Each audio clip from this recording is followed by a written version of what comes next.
Welcome to the Golden Jubilee Celebration of Tega.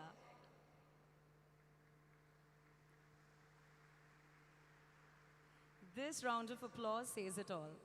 May I now request all our guests to kindly take their seats as we begin an evening that reflects not only the journey of a company, but the spirit of everyone who has been a part of it.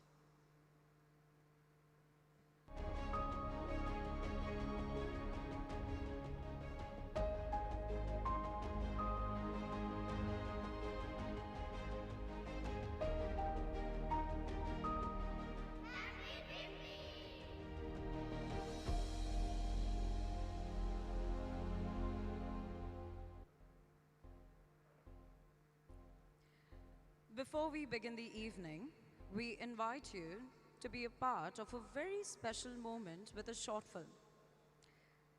May we have the AV?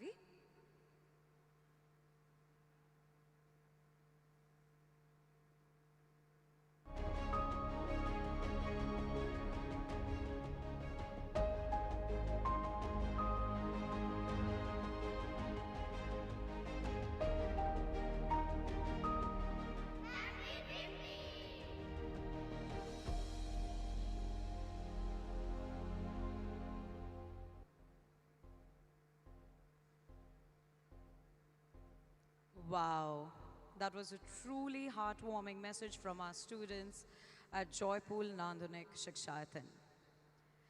And now, to mark this milestone, we move on to a ceremonial lamp lighting. May I please request our chairman, Mr. Madan Mohan Mohanka, Mrs. Manju Mohanka, MD and Group CEO, Mr. Mehul Mohanka, Independent Directors, Ms. Madhu Dubashi, Mr. Jagadishwar Prasad Sinha, Mr. Anand Sen, Mr. Ashwani Maheshwari, our non-executive director, Mr. Syed Yavar Imam, Director of Global Operations, Mr. Manoj Kumar Sinha, President of Product Management, Global Sales and Marketing, Mr. Pratik Basu Roy, President of Human Resources and Administration, Mr. Shiraj Chakraborty, to please come up to the lamp.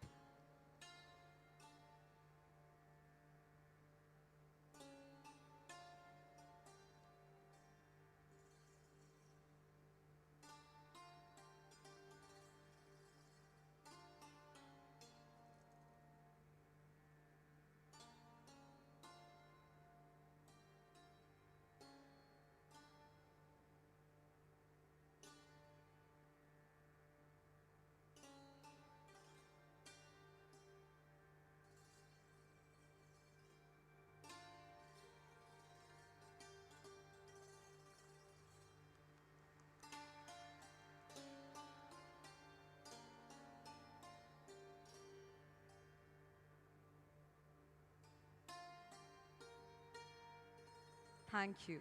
Thank you so much, everyone. What a wonderful start to this evening. You know, they say that great institutions begin with great conviction and even greater courage.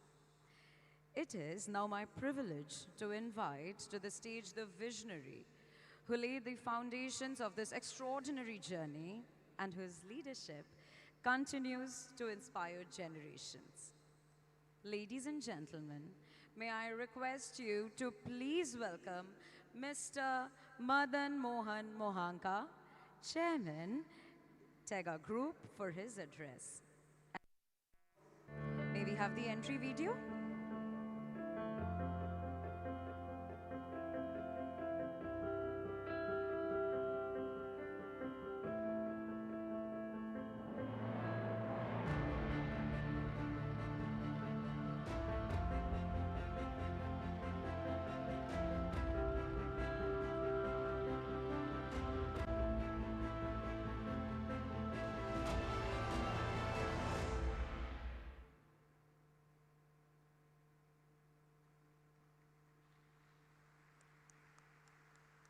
Louder. Thank you. Thank you so much.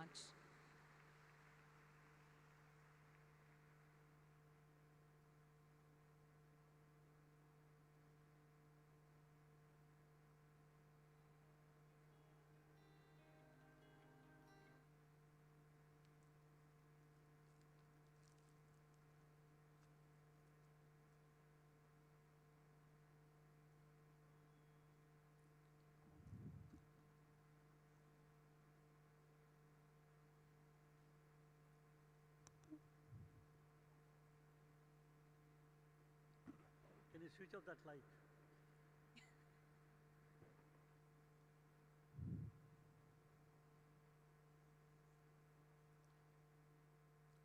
Good evening, one and all, and warm welcome to our distinguished guests.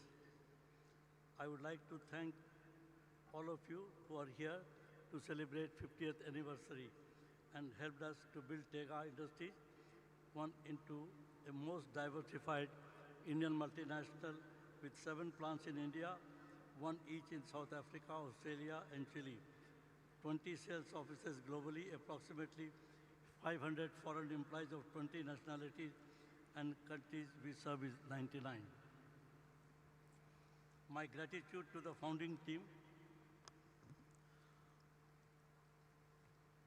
our board of directors for their guidance, my legal advisors, bankers, financial institutions, technical trainers, our auditors, vendors, service providers, above all, our employees, past and present. I would also like to thank my family, especially for my wife, for the support to enable me to devote all my time to Tega. I never considered it as my job. Success of Tega was my life's mission. Tega was founded in technical collaboration with a Swedish company named Skega, owned by Wallenberg family in Sweden. Skega was the business of designing, manufacturing consumables for mineral processing industry by using mechanical engineering, mineral processing, polymer technology, and tribology, giving a longer life than steel in the mineral processing industry. Skega took 10 years in USA to sell the product because it was a concept. They advised me to educate the customer in India before we start manufacturing. At the end of 5 years, the potential customer in India told, don't waste our time by meeting us again and again. If you make the product, it will sell like hotcake. Sky agreed to put up the plant. It required approval for foreign collaborators from government. It took 5 years to approve. The approval was given for establishment of the plant in a backward area with no infrastructure, Kalyani. This taught us to have patience and perseverance to achieve the goal. This was the first lesson we learned. On 15th of February 1976, we laid the foundation for construction. On 30th March, I and Praveen Kumar, our general manager, Tega, we met with a life-threatening car accident in Delhi, which kept me in the hospital for 6 months. I was supervising the plant from the hospital itself. We completed the plant in 10 months. The average age of the team was 24 years, 8 months, and 7 days. At the time of inauguration, Asar is mentioned, chairman of Skega wrote in the visitor book, this is the best plant outside Sweden. For 2 years, we did not get any orders from the potential customer, but we made a mistake in the assessment of convertible potential, and the order book was zero for 2 years. We were bleeding money every minute. People who told us that it will sell like hotcake, they did not buy because they were afraid if it doesn't perform, they may lose their job. Because they get promotion based on time, they did not want to take any risk. As such, it became more difficult for us to develop the market, but we did not give up. In the first 2 years, when the company was not financially sound and we had no work, we did some serious R&D work developing superior rubber compound. Skega routinely tested the product manufactured by its partners and all the subsidiaries. The result was the Indian product manufactured by Tega was the best. It gave 12% longer life than American product and 8% longer life than the original Skega product. Innovation and research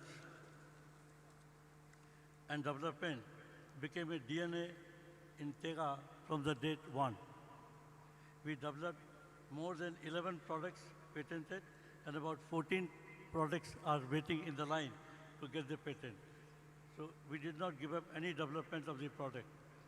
One day we received the largest order in the history of Skega Tega for various suit lining for iron ore, coke, coal, limestone mining from Vizag Steel. Every suit in Vizag Steel was rubber lined, and the saying in Vizag was, Tega has rubber lined everything except the road. I grew up in Jamshedpur, named after great Jamshedji Nasrmanji Tata.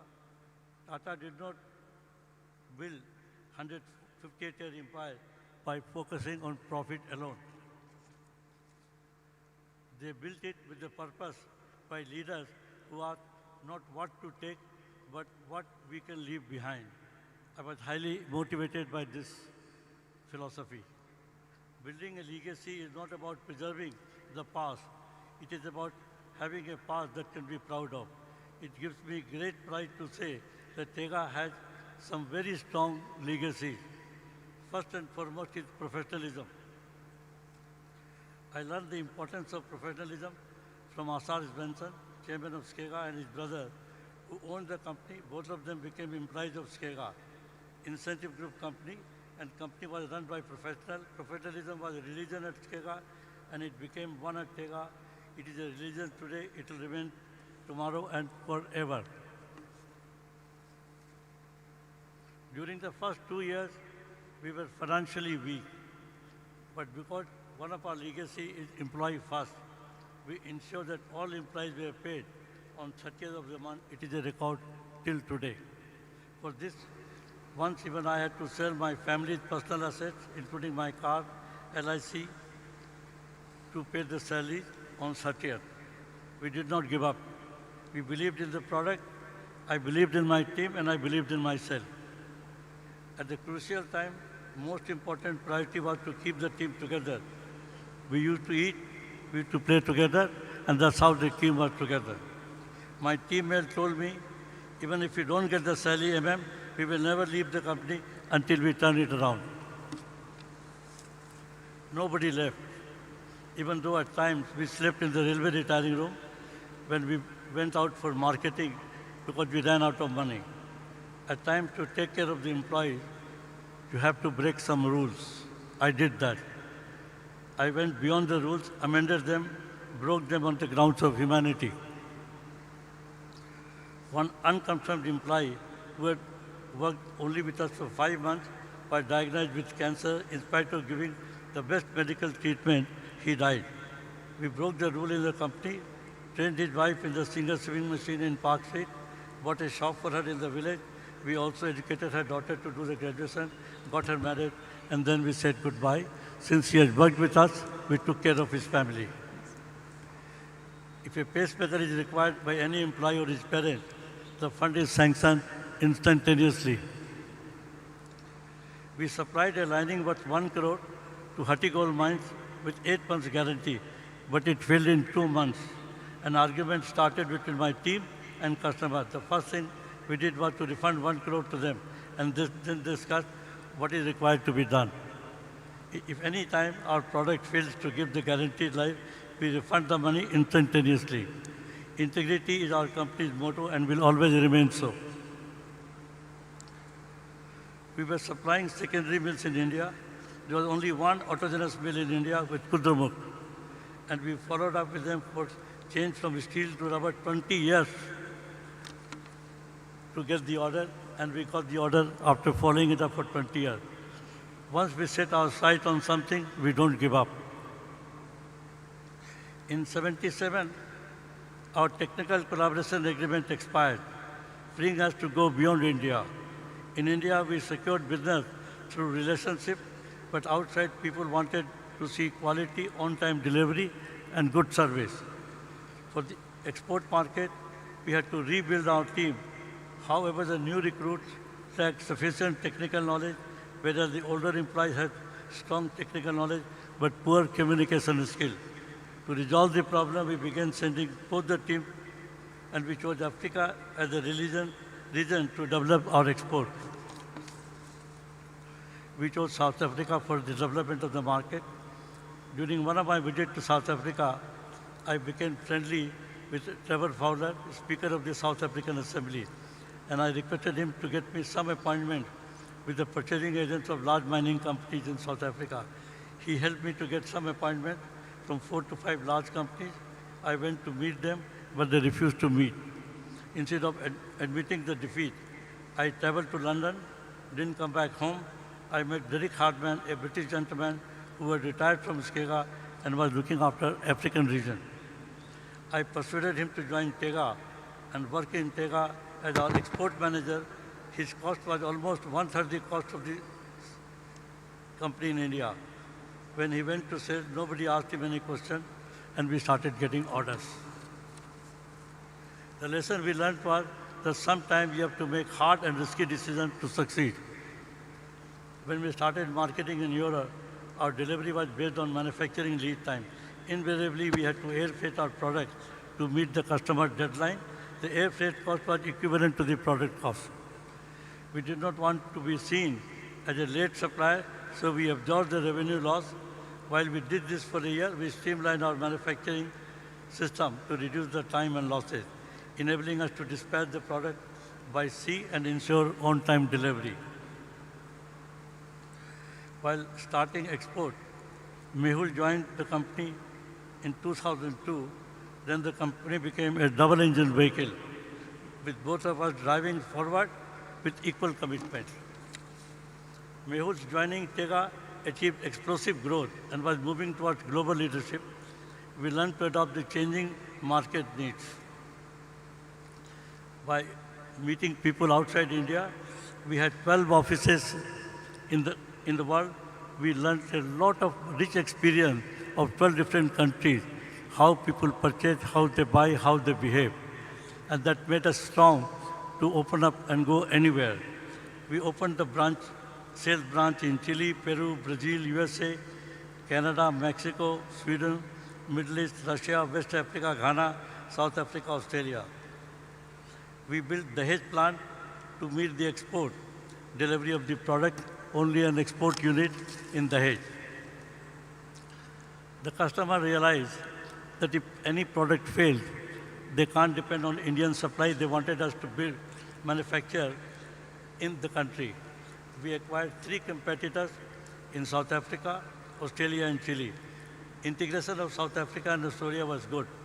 But Chile, we had a tsunami of problems. We used to take 42 hours to reach there. We did not know the language, but we still bought the company as we wanted to become number 1 or number 2 in the world. You name it, and we had the problem. South American market has 20% market share in the world. We had to be there to be number 1 or number 2 in the world. While the company was in doldrum, Mehul identified an innovator who developed new lining for us for very large mining. We call it Dynaprime, that has changed the profile of the company, not only in Chile, but also globally. And that had made us today number 1 in the mill lining in the world. I am proud to say that.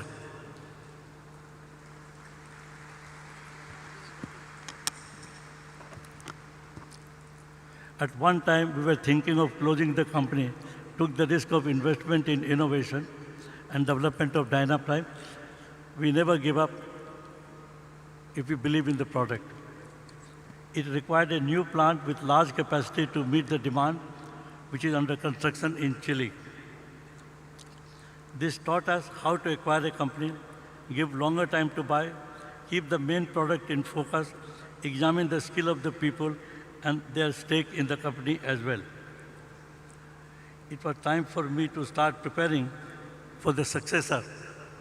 We professionally identified Mehul because of his experience, his skill, more because of his passion. His initiation in the company was done from the bottom to develop a fair understanding of the product and its application, design, manufacturing, sales. He spent adequate time in our factory floor as well as customers' mind to get the experience. He acquired the insight in business by being observant, listening to others in the meeting, customer presentation, and business reviews. Passion is what distinguishes one from the other that makes him stand out. This is what Mehul demonstrated towards Tega. We spent a lot of time in grooming his successor. Now I feel the Guru has become good and the Chela has become Chini. He has learned more than me.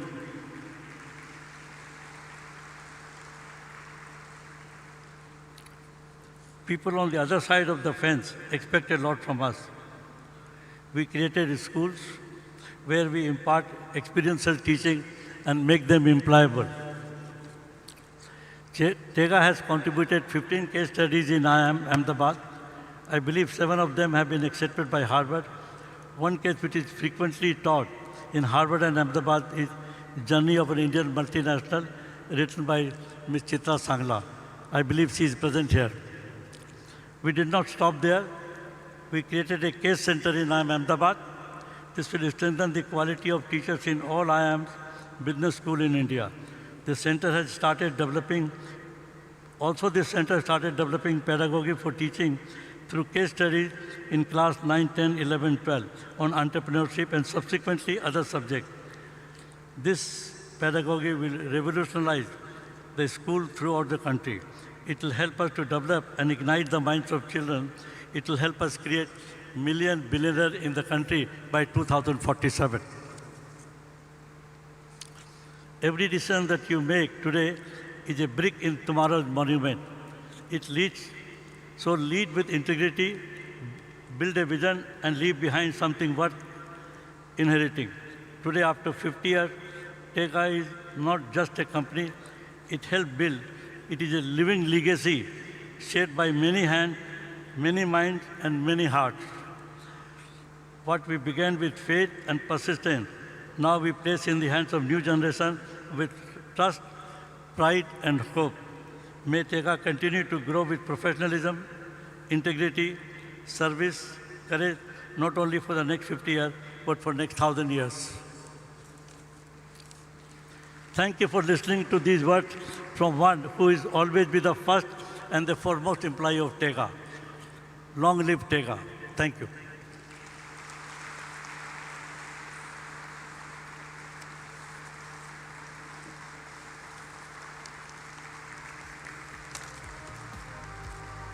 Thank you so much, sir. Thank you, sir, for your words. Thank you for reminding us that behind every milestone, there lies perseverance, belief, and of course, humanity. As we continue this journey, let's take a moment to look back at how far we have come and look ahead to what's next through a film that captures the heartbeat of Tega. May we have the AV, please?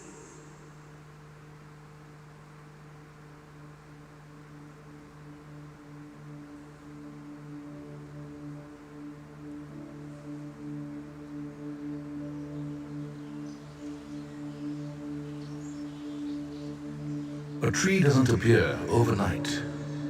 It begins as a seed, and then it blooms, nurtured over time with care, passion, and belief.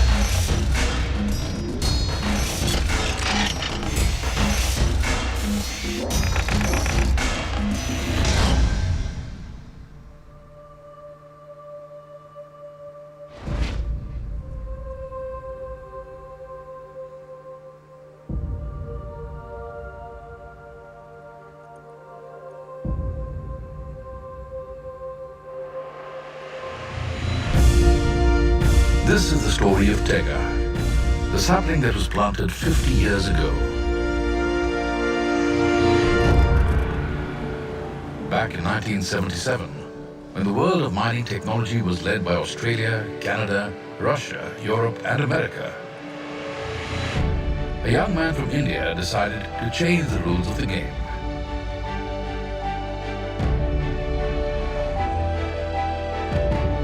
His dream was to introduce solutions to the mineral processing industry India had not seen before. An India-centric dream evolved into a global aspiration to be the best and visible across every mine site. As our chairman, Mr. Madan Mohanka, would often say to his colleagues at work, "I want to see a flag bearing Tega's logo in every mining country in the world." Such was the ambition. Pre-liberalization, India was not known for its engineering prowess.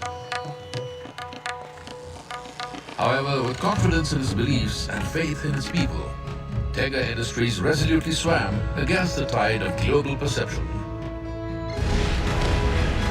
In the conservative industry, Tega broke through and emerged as a globally renowned brand, respected for its innovation and quality. By the end of the millennium, Tega Industries had changed the status quo, and the world took notice. Hello, congratulations to you, Tega Industries, for celebrating more than a milestone anniversary of your 50 years in the industry. Your consistent focus on reliability, quality and engineering excellence has really paid off. This is a proof of that. And by celebrating 50 years, you show your ability to constantly develop and adopt, and I think that goes for both the organization and the operations. From our side, we truly appreciate your approach to professional cooperation and a structured engagement. And this is an engagement that has been very constructive and aligned with the industry's best practices as we see it. So from SSAB, we wish you continued success in the 50 years to come, and we look forward to the continued cooperation.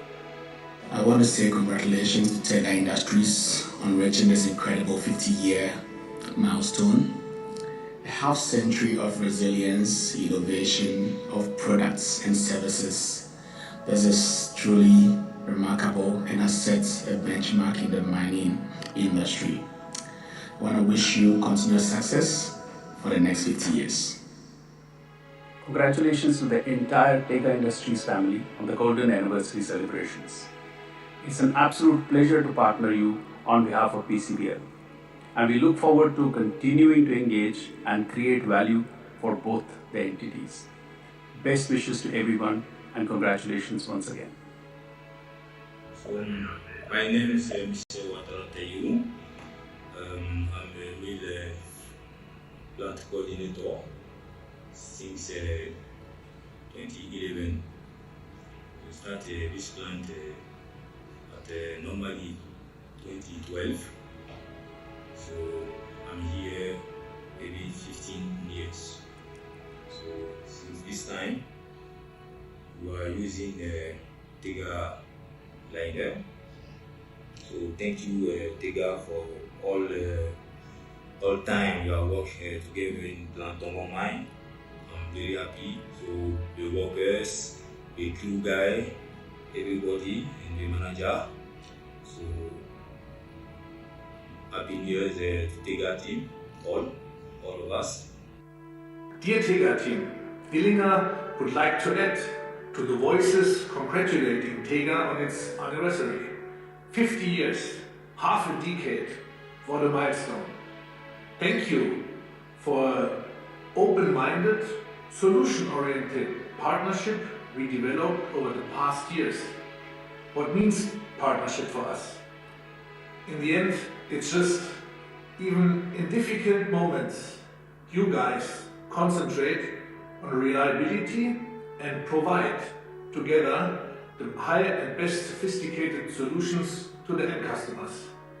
That inspires us and makes it very special to work with your great people all over the world. Again, happy anniversary And all the best for the next 50 years. Dillinger will await you in the Century Club. Step by step, day by day, year after year, the dream grew. From Kalyani to Somali to Dahej, Kumardubhi to Bengaluru to Vadodara to Asansol, and then beyond India, South Africa,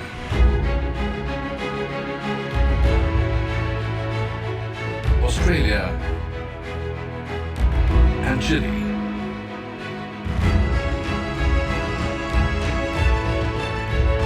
And still growing with an under-construction mega plant at Concon in Chile and brownfield expansion in Dahej, poised to take on the ever-evolving demands of the global mining industry. Today, with a presence in 70+ countries, with 400+ customers, and with millions of lives connected, here we are, Tega Industries, 50 years of building partnerships in practice. A commitment to its customers to walk the talk, be in every relationship as a true partner. Anywhere in the world, if you are in the business of mining, we have probably collaborated with you to create a bespoke solution. Because at Tega, each client becomes a partner and a stakeholder in our shared vision.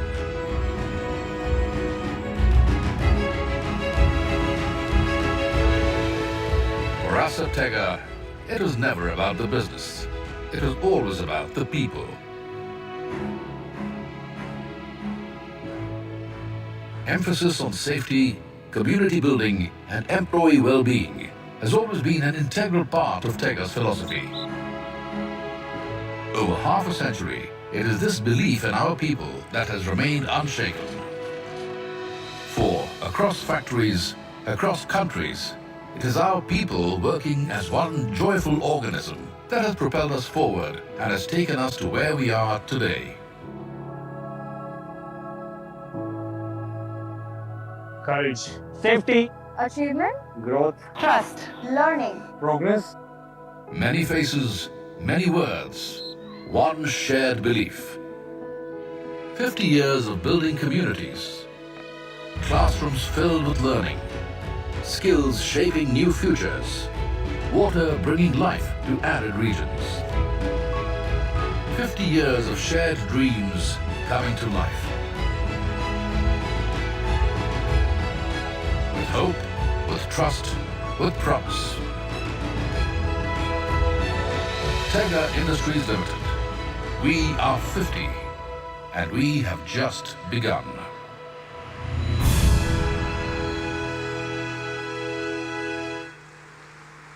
"50 years of sheer hard work, discipline, dedication.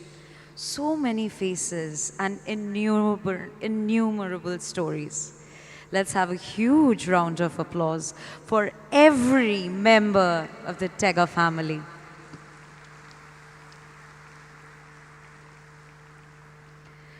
From strong roots rise expansive horizons. It is now my honor to invite a leader who's carrying this legacy forward, strengthening it, globalizing it, and ensuring it remains deeply human at its core. Please welcome on stage Mr. Mehul Mohanka, Managing Director and Group CEO of Tega Group. Sir, may we please have you on stage?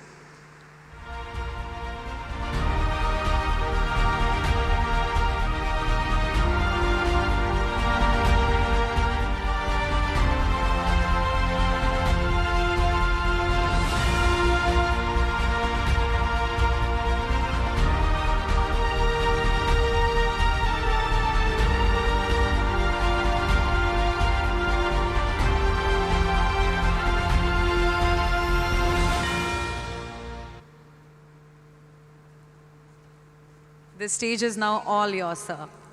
Go, cheers, command it. Thank you. Good evening, everyone. What a sight this is.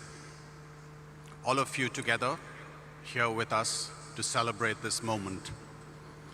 Thank you for being here, and I say that truly from the bottom of our heart on behalf of everyone who's been part of the Tega journey.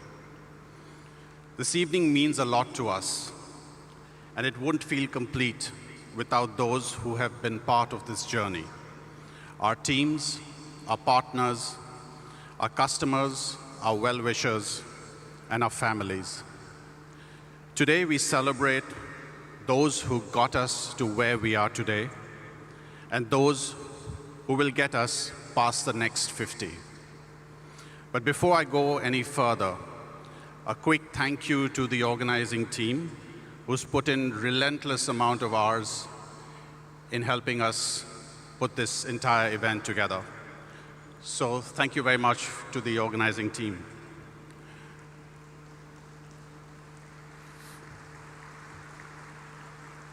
"50 years, and it's a big number. But when I think about Tega, I don't think about the number first. I reflect on the journey. And more importantly, I relive the choices that we made along the way. Building a global brand out of India, especially in mining, is not easy. Mining is a conservative industry. It takes time to build trust. It takes even longer to earn respect. And yet, in a relatively very short period of time, we have been able to do just that. So the question is how? For us, it has always been about three things: product excellence, customer excellence, and people excellence. Simple to say, very hard to live by every single day. So let me start with product excellence. At Tega, we've never been comfortable doing things the usual way. We pushed ourselves to think ahead, to build better, to innovate constantly. R&D is not just a department for us, it's a mindset. Since the acquisition of McNally Synergy in 2023, now known as Tega McNally Minerals, we have invested heavily in upgrading its product and mineral processing equipment offerings. Today, we stand among a very small group of engineering companies from India that do not just export products, we export technology. That shift from being manufacturers to solution providers has been critical in our journey. The next big shift for us is the digital transformation in our product solutions, IoT sensors, adoption of AI in design as well as engineering, all directed towards an improved customer experience. Customer excellence. We do not believe in keeping distance from our customers. We get involved. We sit across the table, we listen, we collaborate, we co-create, and then we deliver. Sometimes that means going beyond what's expected. Sometimes it means doing the difficult things. But that's where real partnership is built. And finally, people excellence. This, for me, is the heart and the core of Tega.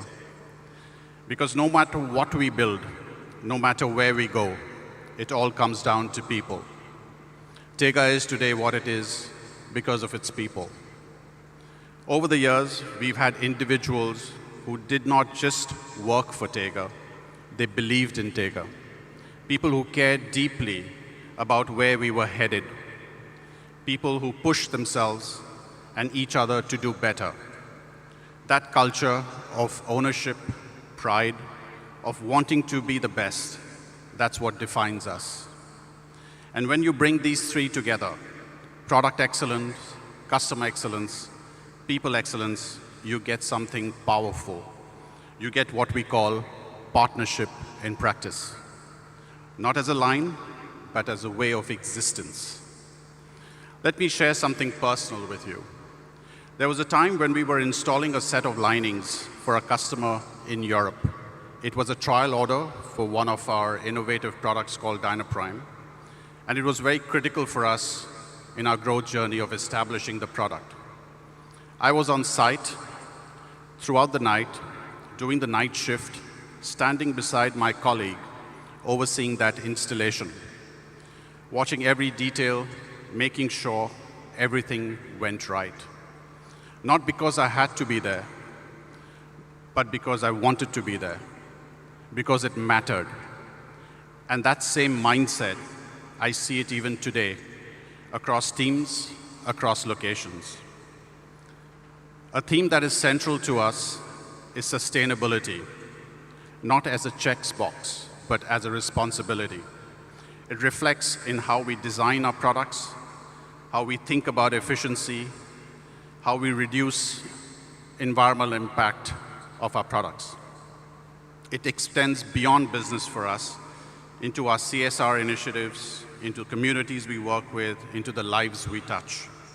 That's a commitment we take seriously. We in Tega have always pushed hard at growth, often earned the reputation of being called the underdogs. Our expansion in Dahej is strengthening our base. We are building a new plant in Chile and adding capacity in our plants in Tega McNally, all while we prepare ourselves for the next phase. What started as an ambition to share wealth with our employees through an ESOP in 2011. We were one of the very few unlisted companies in the Eastern region which launched an ESOP program. That ambition led to an IPO in 2021, a record subscription at that time. And now with the next phase that has already begun with the journey with Molycop. This is just not an addition, it's a shift. It allows us to combine capabilities in a way we wouldn't or couldn't before, to move closer to complete mineral processing solutions, to connect product design with process outcomes. And honestly, the potential here is enormous. But through all of this, growth, expansion, new chapters, we stay very grounded because the roots are here in Bengal. This is where Tega began. This is where our lives were shaped. This is what gave us the strength to step out into the world. And to celebrate that, we've put together something special, a small glimpse into this land that has given us so much. I'd like you to sit back and experience it. Thank you.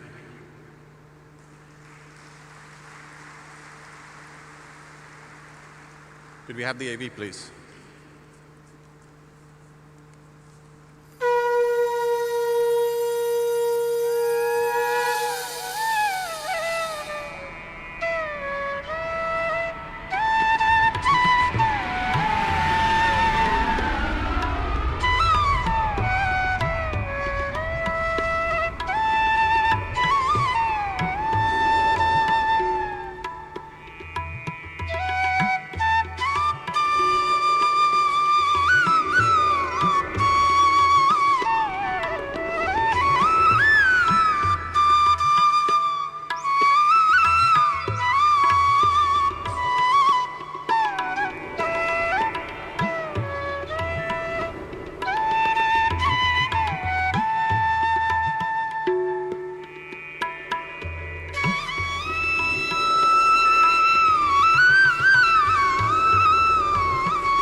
I'm loving the energy in this room tonight.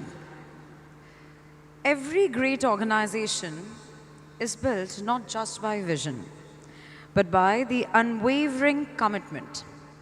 We dedicate this part of the program to those who have walked alongside Tega for decades, shaping its culture and carrying its values forward. May I now please invite Mr. Madan Mohan Mohanka and Mr. Mehul Mohanka on stage as we begin the Long Service Awards ceremony. Sir, may we please have you both on stage?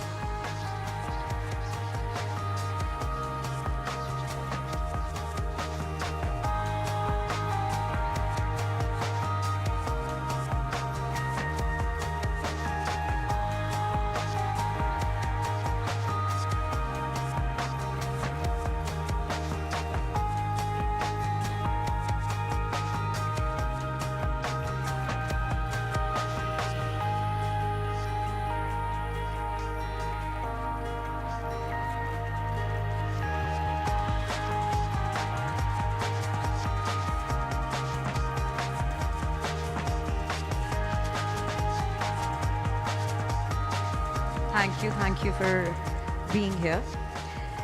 May I now invite the Long Service Awards recipients from Tega Industries Limited. To begin with, may I please invite Mr. Gopal Das. He has been a highly dependable pillar of the web products team, known for his strong technical expertise, problem-solving approach, and ability to handle complex site challenges. His contributions have been instrumental in the successful execution of numerous projects. Congratulations, Mr. Das, for completing 20 years with Tega. May we have a huge round of applause for Mr. Das. And Mr. Das, may we please have you on stage.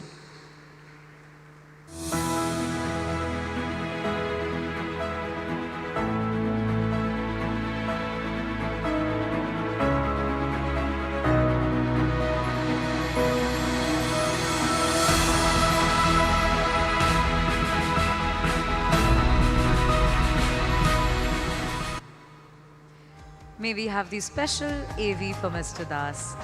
Thank you.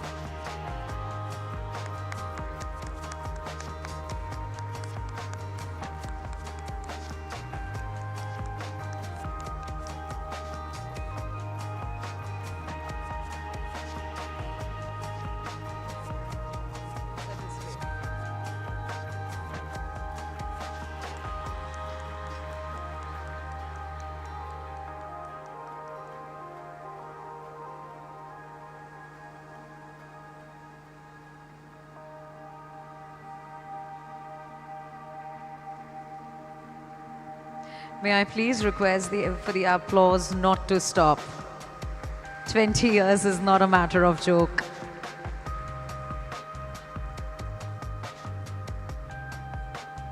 Heartiest congratulations, sir. Thank you.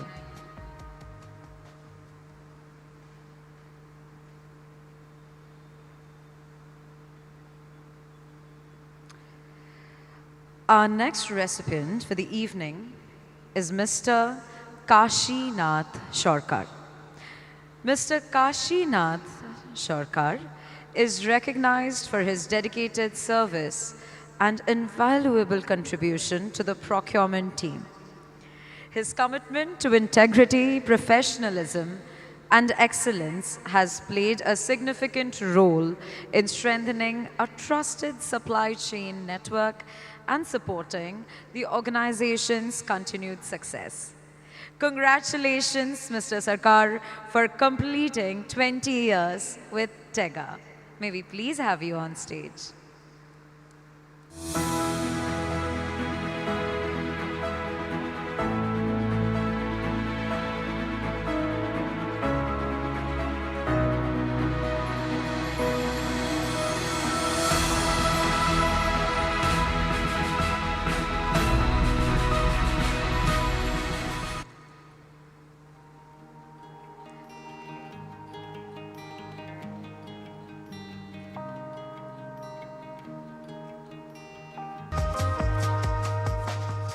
Heartiest congratulations, sir.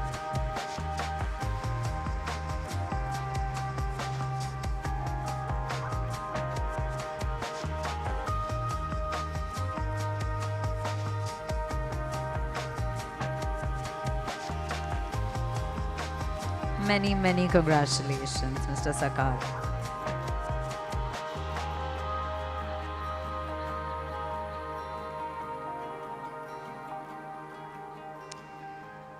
Moving on. Our third recipient for the LASA is Mr. Shomir Das.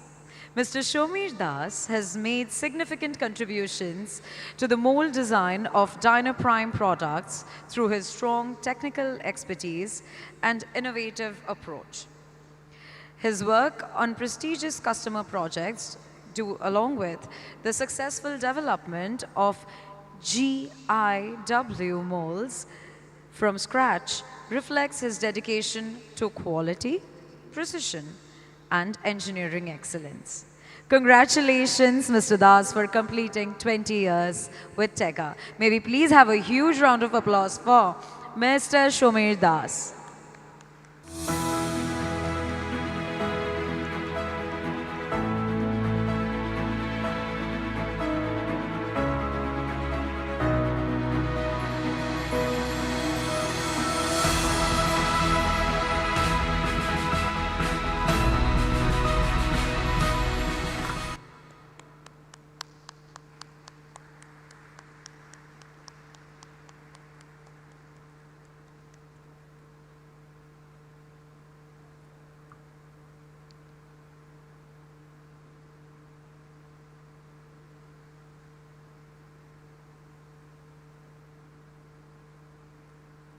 Congratulations, sir.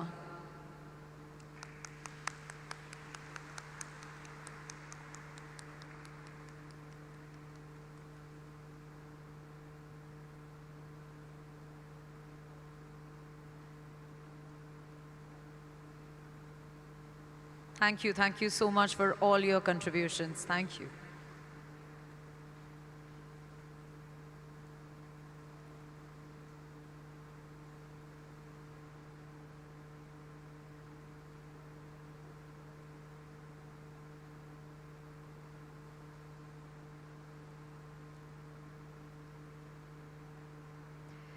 Our next LSA recipient of this evening is Mr. Topon Jyoti Goswami.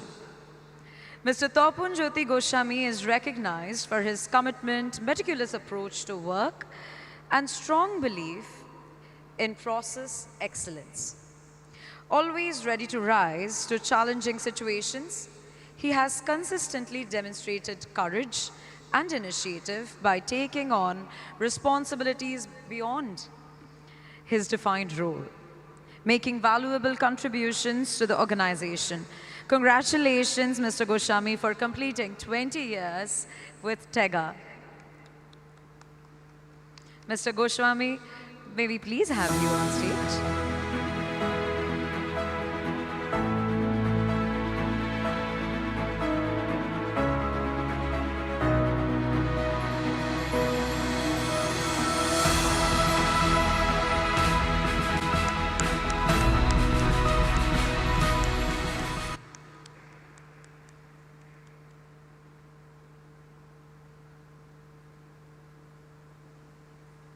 Congratulations, sir.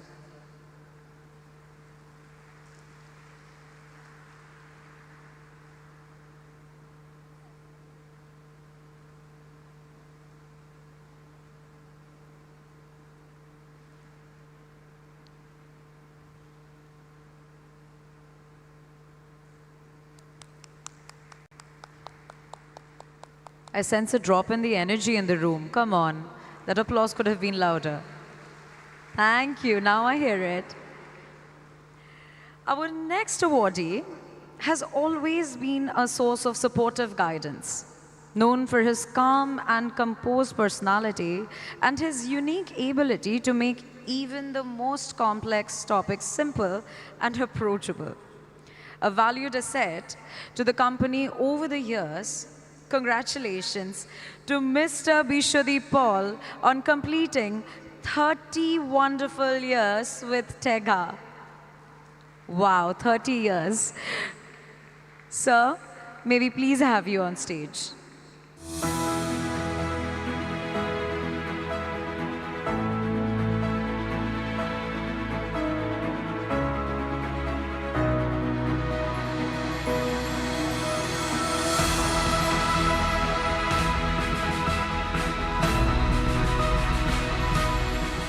Three whole decades, what an achievement. Let's hear it for Mr. Bishwadip Paul.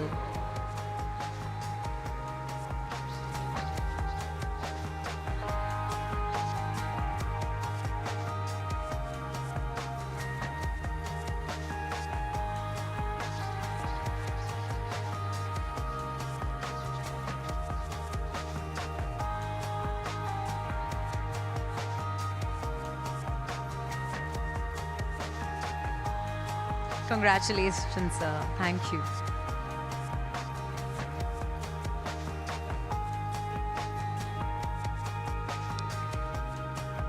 They say our next recipient is truly a king of hearts. He is admired for his strong values, supportive nature, and unwavering dedication to the organization.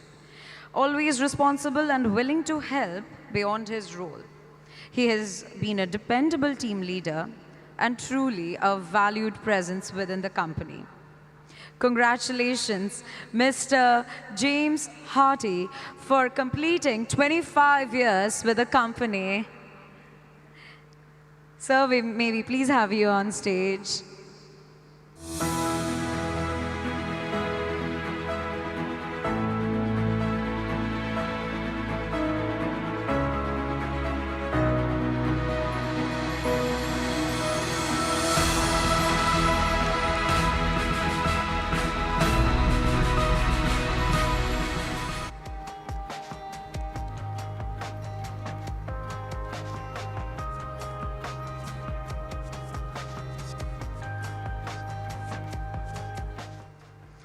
Heartiest congratulations, sir. Many, many congratulations.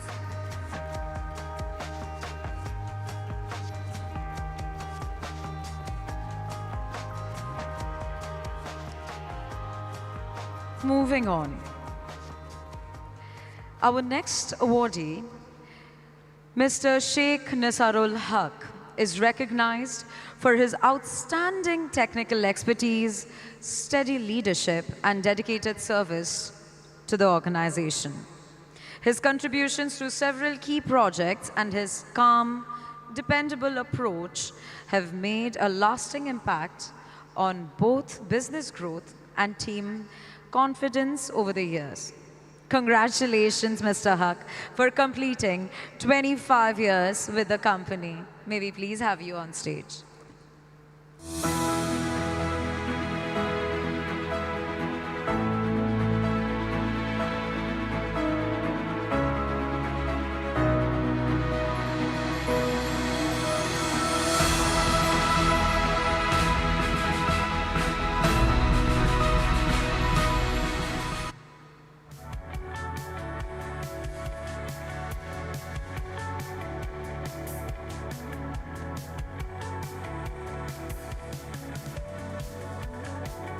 Congratulations, sir.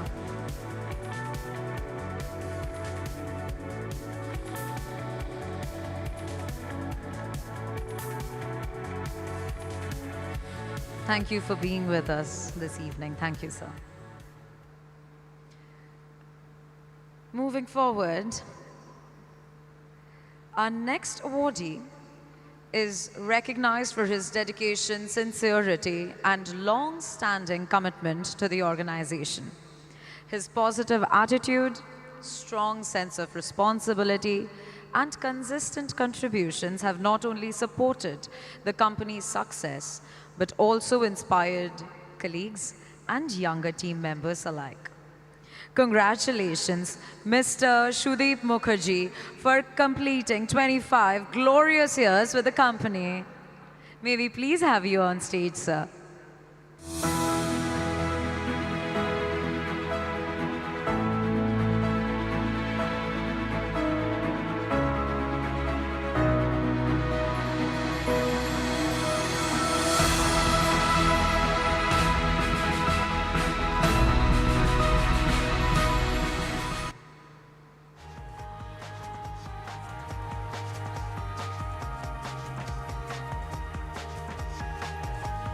Congratulations, sir.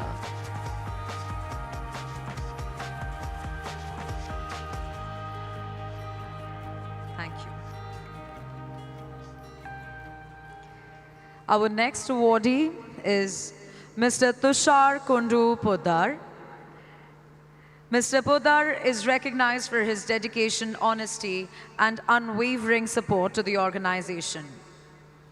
Known for his strong sense of responsibility, adaptability, and dependable approach, he has consistently extended valuable administrative support to employees and the organization at all times.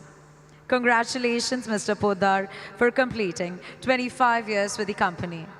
May we please have you on stage, sir?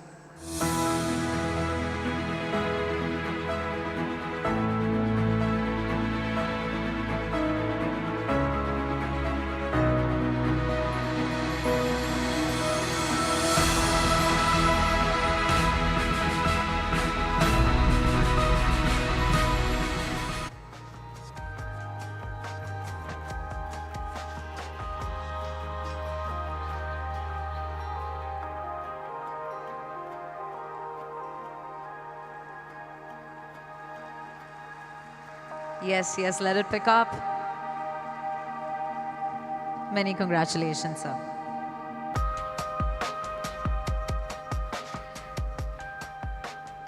Our next awardee is recognized for his sincerity, hard work, and unwavering dedication to the organization's goals.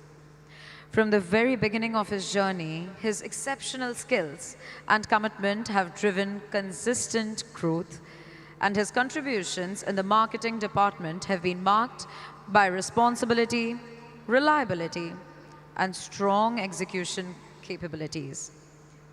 Any guesses on who our next awardee is? Congratulations, Mr. Bhola Prasad, for completing wonderful 35 years with our Tega family.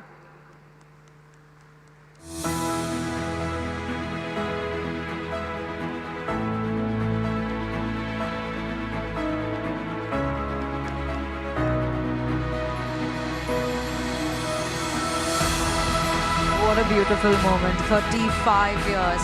May we please have a huge round of applause for all his contributions.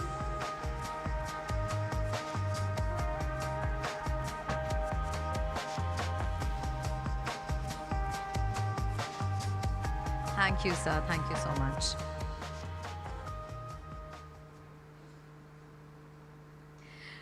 Moving on to our next recipient for the evening. Our next awardee is Mr. Sunil Srivastava. Mr. Srivastava is appreciated for his dedicated service and valuable contribution to the maintenance function. With his extensive hands-on experience and steady support, he has played an important role in ensuring smooth operations and strengthening the team over the years. Congratulations, Mr. Sunil Srivastava, for completing wonderful 25 years with the company. May we have a huge round of applause for him as we welcome him to the stage. Sir, may we please have you on stage.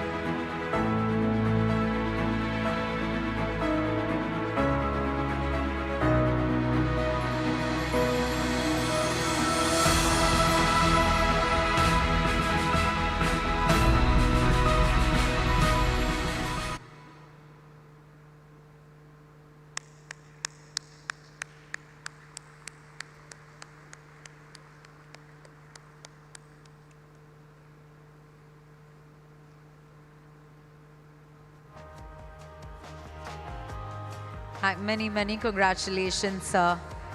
15 recipients and such inspiring stories. What an amazing journey. May we please request, sir, may I please request you to please stay back on stage. Mr. Srivastava, may I please request you to stay back on stage?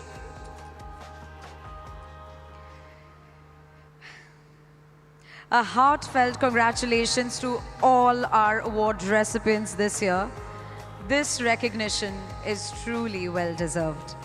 May I now request all our long service award recipients who have been felicitated earlier on the completion of 25 years with Tega to kindly join us on the stage for a group photograph. May I request all our long service award recipients who have been felicitated earlier on the completion of 25 years with Tega to kindly join us on the stage for a group photograph.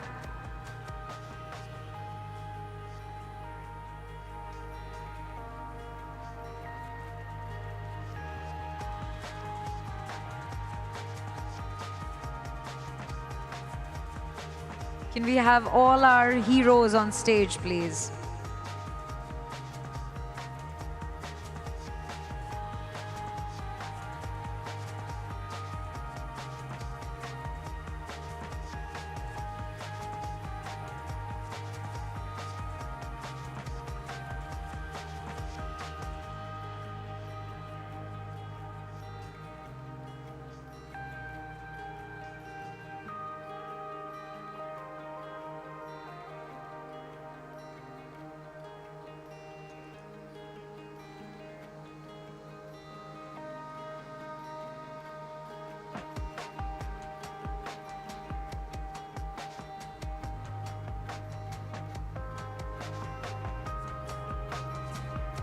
May I now request everyone seated at the audience to please come up with a huge round of applause to every person who's now going to stand on this stage. They deserve every bit of it.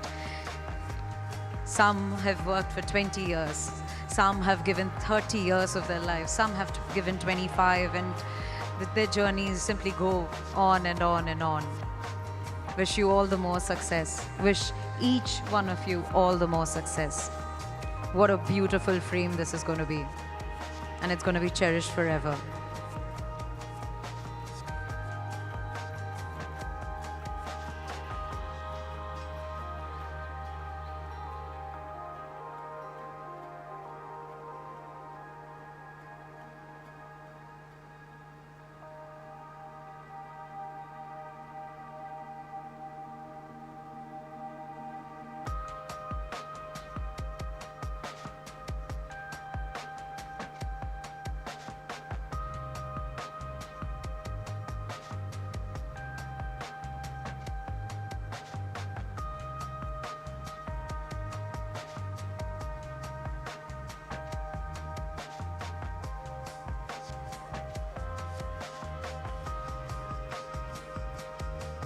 Thank you so much, everyone. Mehul sir, may I please request to stay back on stage? Mehul sir, may I please request you to stay back on stage?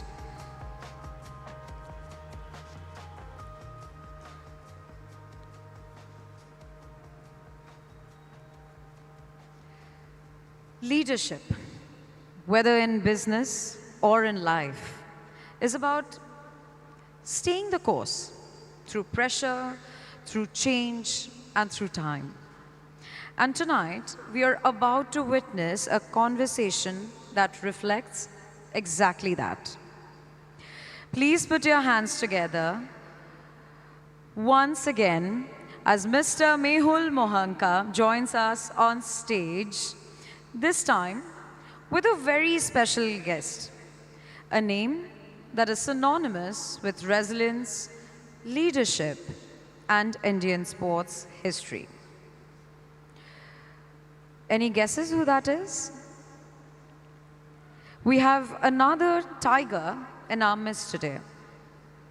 Ladies and gentlemen, please welcome our Maharaja, our very beloved Dada, Mr.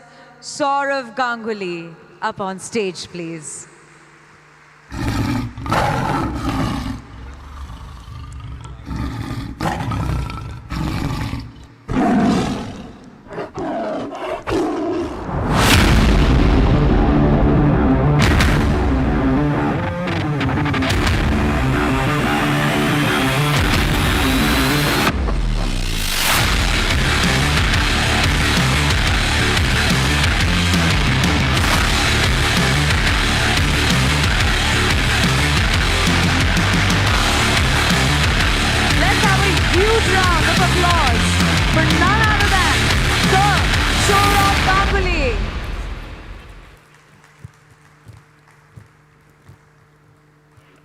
his head. Now, wow, I'm almost trembling. This is such a moment of pride to be sharing this stage with the Sourav Ganguly. I'll now leave the stage to Mehul sir and to our Dada for a quick fireside chat. I'm going to enjoy this chat from the backstage. Over to you, Mehul sir.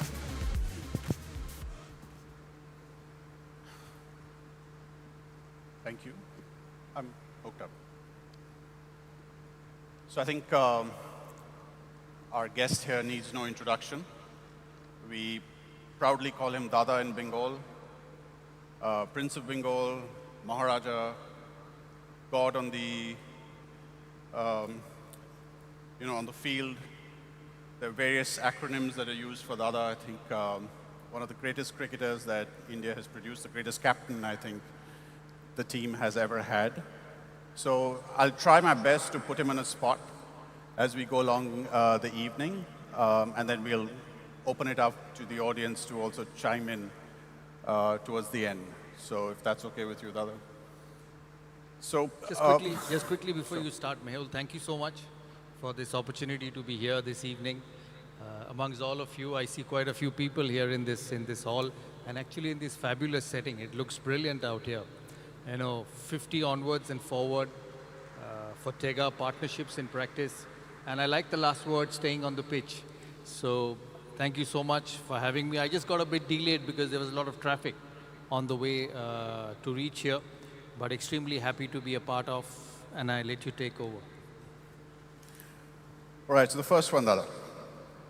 And I want to take you back to, 2002, the NatWet series, where the infamous twirling of the shirt happened, and that made that T-shirt of the Indian jersey very popular, actually.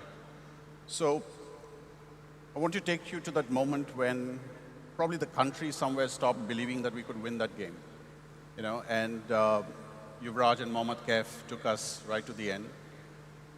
As a big cricket fan myself, I think I at some point switched the TV off, thinking like the game is lost, till someone called me and said, are you watching the game? It's a massive turnaround.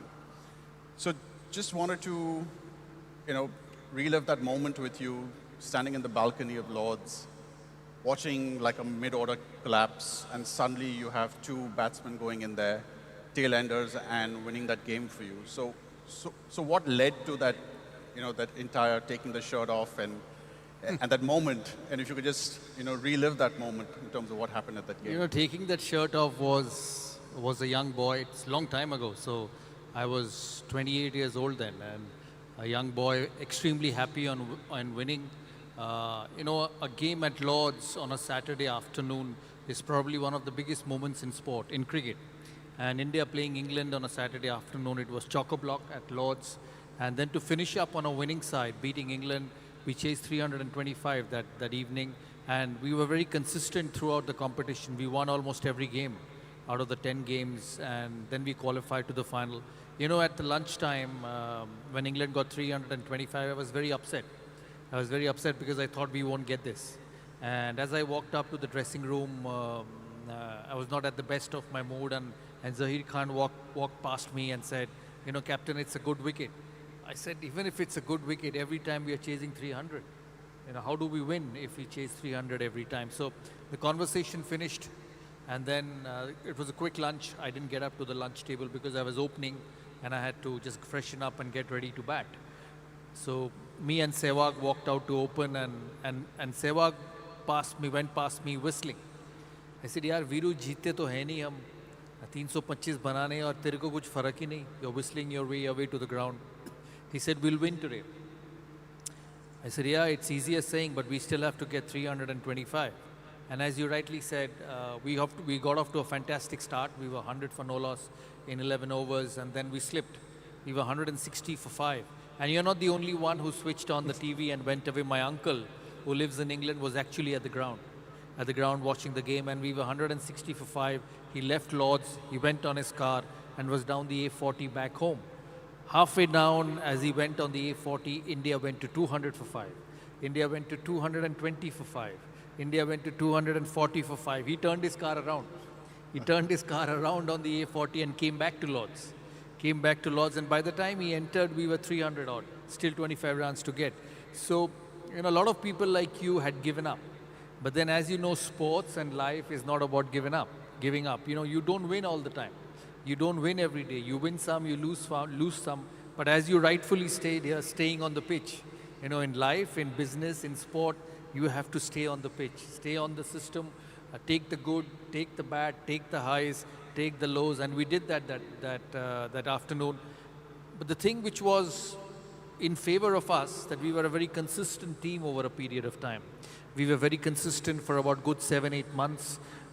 We were winning in the West Indies, then came to England, we won in India, which was very normal for Indian cricket, but winning in the West Indies and then coming to England. So it was a very consistent team. And when things go well for you in life or in sport, difficult situations get turned around. And we did that afternoon from Yuvraj, a young boy just coming into international cricket. He was a year old. Mohammad Kaif was a year old into international cricket. And the way they batted from that position to take us through was remarkable. And what you asked me, you know, the shirt off was just a young boy happy. You know, winning makes you happy. You know, in everything in life. You know, when you do business and you do a good deal, and when you work hard for something, and when you know it's probably going away, and then by the end of the day, as they say, end of the day's play, you manage to get it back. It's the same type of happiness. And I still remember that evening at Lords. It was about 7 o'clock. And when India played at Lords, and it still is, it's like a home game. There are more Indians in the stand than English. And everybody was on the ground, you know, waving the national flag and celebrating the victory. So it was a big moment. It was a moment which started with a bad day, transferred into a very average day, went down to a worser day, and then finished the day at its best. It was a complete circle in about 10 hours. And I think that made everyone happy. Winning in England at Lords is always special for cricket. You know, even in those days, as early as 2002, India won the World Cup in 1975 at Lords, 1983 at Lords. So beating England at Lords has always been special. And I think that was one moment which Indian cricket has cherished for a long period of time. So just digressing, a small trivia for you. Your family started in a printing business, started by your father. Tega was one of the very early customers. Oh, is it? Oh. And I have seen your father walk the corridors of her office when he would come across, and we had an office in Taratala those days. And I would ask people in the procurement department, who's this gentleman, because he would come in a dhuti. You know, so they would say that, you know, he's one of our main printing guys, and his son's just about playing cricket, and he very proudly comes and talks about that. So that was my first introduction to your father. I mean, I was too young that time, but just a short trivia for you that we were one of the customers of Oh, it's so great to hear. And my father was obsessed with the game, like all parents are. You know, I've seen Rahul Dravid's father, when we played in Bangalore, he would never come to watch his son bat because he was so nervous. You know, one game we were playing against Australia, and I had got out early. And I was very upset with myself with the way I got out. So I walked out of the ground of the stadium and was walking around it, just didn't want to be in the dressing room. I saw Dravid's father sitting on the last chair in one of the most oldest stands in the stadium. And I was captain of India then. So I saw him, and I asked the security guy to go and call him and say that, why are you sitting in such an ordinary seat? You come up, we'll take you to the best seat in the box because you're Rahul Dravid's father. He said, no. My son doesn't want me around when the test match happens in Bangalore, but I want to see my son play. So that's why I've quietly sneaked in and sat at the last seat of that stand so that nobody recognizes me, because I actually want to see my son bat for India. So that's how parents are. My father was the same. You know, at that age, when I don't know which year was it, and you must be pretty young then as well. So when you must have seen it, I wouldn't have made anything. You know, probably playing age level cricket, probably trying to make a name in the Ranji Trophy. But you know, with sport, with cricket, and it's gone more and more over the years. So parents actually support you to get better, support you to achieve what you want. It's the same with your dad, who brought you into business very young. And it was with my father as well. All he wanted that I play cricket. None of us knew that we would play for India. At the age of 14 and 15, when I picked up a cricket bat, nobody thought that I will one day play for India. Forget about being captain. So, these are ambitions, these are stories, these are goals which parents have for your children. And I feel so proud my father's not with me anymore. I lost him in 2014. But I'm sure he must be happy with what I've achieved. And he saw my entire career over from 1995 to 2013 when I retired for India. So it's been a great journey, but so happy to hear that he was a part of your system. You've grown over such a long period of time, and it's so great to know. Thank you. So, rumor has it that in college, your choice was football and not cricket. And you used to play a lot of football in Xavier's, for example, till you were edged towards cricket and you had a very strong influence by your brother. Yeah. So we've all had influences in life, where we made career choices. So what would be your advice to people out there when it comes to, making career choices, having that one mentor, that one individual who kind of... When you're at that age, I used to study in St. Xavier's, and I presume you also did that. Yeah, I used to study in St. Xavier's, and it was such a fantastic school that it allowed you opportunity to play and study. And the world was different. Class 9, I'm talking about 1983. I was in class 9 in St. Xavier's, and the world now and the world then was chalk and cheese. So you could give time to sports. As every Bengali household, my mother was very keen that I study. My father was involved in cricket. My father was involved in sport, and he wanted me to play. So at that age, you did not know. There was those two big playgrounds at St. Xavier's College, allowed us to do everything. When the summers came in and it was raining, you played football. And when the winters came in, it was lovely. In the winters, you played cricket. So you just played and studied. You never knew where your career would be. And being a Calcuttan, at that time, 1980s, football was a major sport in Calcutta. Even bigger than cricket. Things changed around after the 1983 World Cup when India won the World Cup.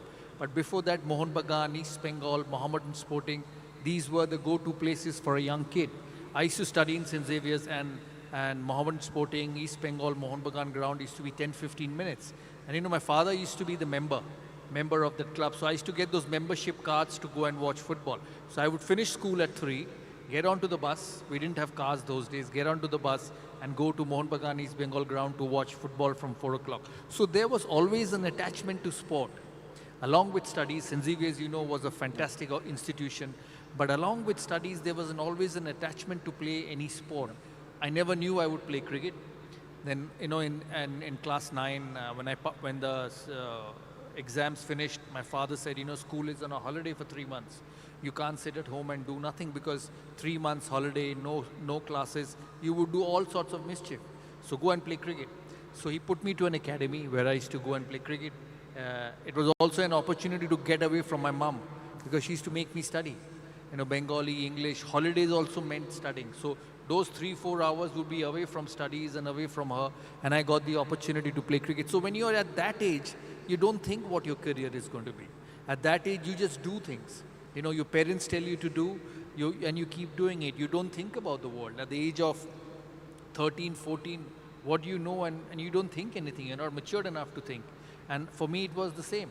Then opportunities came. Cricket was still very popular in Bengal. And I remember I was practicing one day for my academy, and Bengal was supposed to play an under-15 game at Eden Gardens. 7 of the players had food poisoning, so they couldn't make an 11. So they went around academies to find players. Ki koi mil jaye to usko khilayenge. So they came to my academy, and my coach asked that there's an opportunity you want to play because they don't have players. And I remember getting an opportunity and scoring runs. So that's how it started. Then again, school opened, went back to studies. Mom would push you to study. Slowly played cricket, got opportunities, and then life went on. I never decided a career on sport till I actually played for India. Because sports is tough. And it's even tough those days. Now there's still IPL. So if you don't play for India, you play 10 years of IPL, you have a career. But in those days, either you played for India or you played Ranji Trophy cricket. So the disparity was a lot. And even when I went to England, just before going to England in 1996, I did not know where my life would go to, because if I failed, I would be out. Somebody else will come in and I have to go back and get back to education and business and whatever. If I performed, I got an opportunity. And coincidentally, in 1996, I got back-to-back hundreds in the first 2 test matches. That's when I started thinking that cricket is my life. Because I say that to everyone. You know, those 200s when I got in England, the best and the most important thing it did for me was it gave me a belief that I could perform at that level. Forget about the runs, forget about the successes, forget about those moments. But what I carried from the tour of England in 1996 was that yaar is level pe main khel sakta hu. And then you have to be consistent, you have to perform. It's like business. You know, one quarter doesn't decide your business. You have to come back the next quarter, the next year. It's a process. So as a young boy, just like many young boys who grow up in the city, I had no guidelines to life. I just played. And then with age, when you start getting better at something, then you start taking it as a career. And I'm sure it's the same with everyone. At this age, you don't decide where you're going. You take hold of opportunities and keep doing well. So, as spectators, when we watch cricket, whether it be in a stadium or on the television, we see bowlers bowl at 140 k's per hour. We see batsmen scoring centuries. But sports is a very, very disciplined sport. You know, you have to take care of your body. You have to take care of your mind. You're constantly under pressure, you know, in that stadium where you have to perform. How has that shaped you as an individual in terms of, you know, your career in sports? You know, sports is real. I say that to everyone, and I say that with humility, and I say that with respect, that there's no retake in sport. If you nick a Glenn Magla delivery, you won't get a chance to bat again. So you have to be that good. You have to be that precise. And as a batsman, you had one chance. As a bowler, you bowled 25 overs. If you got hit in the morning, you could come back after lunch and have a good day and still finish with 5 wickets. But as a batsman, you have to be up every time. And that's what, more than all the performances, more than all the accolades, the name, the fame, the money which sport gives you, sport actually makes you build a career. And I finished playing 2014 when I last played. What I carried along with the runs is the tremendous belief in me that if you give me something, I'll do it. Because my life was always on the edge, and not my life, Sachin's life, Rahul's life, Virat Kohli's life, Rohit Sharma's life. You know, all of us have lived on the edge, that fine line between success and failure. You trained hard, as you said, you played somebody coming at 140 kilometers an hour, at 150 kilometers an hour.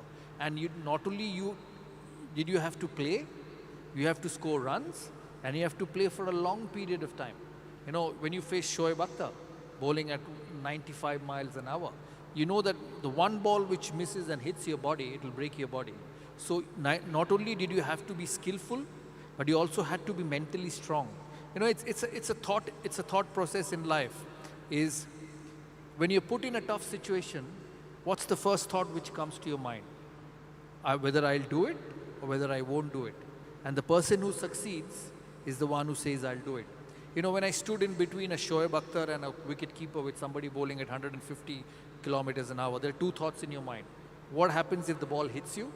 And the second thought is, you have to find a way to score runs, and score runs over a long period of time at that pace. So success is that fine line.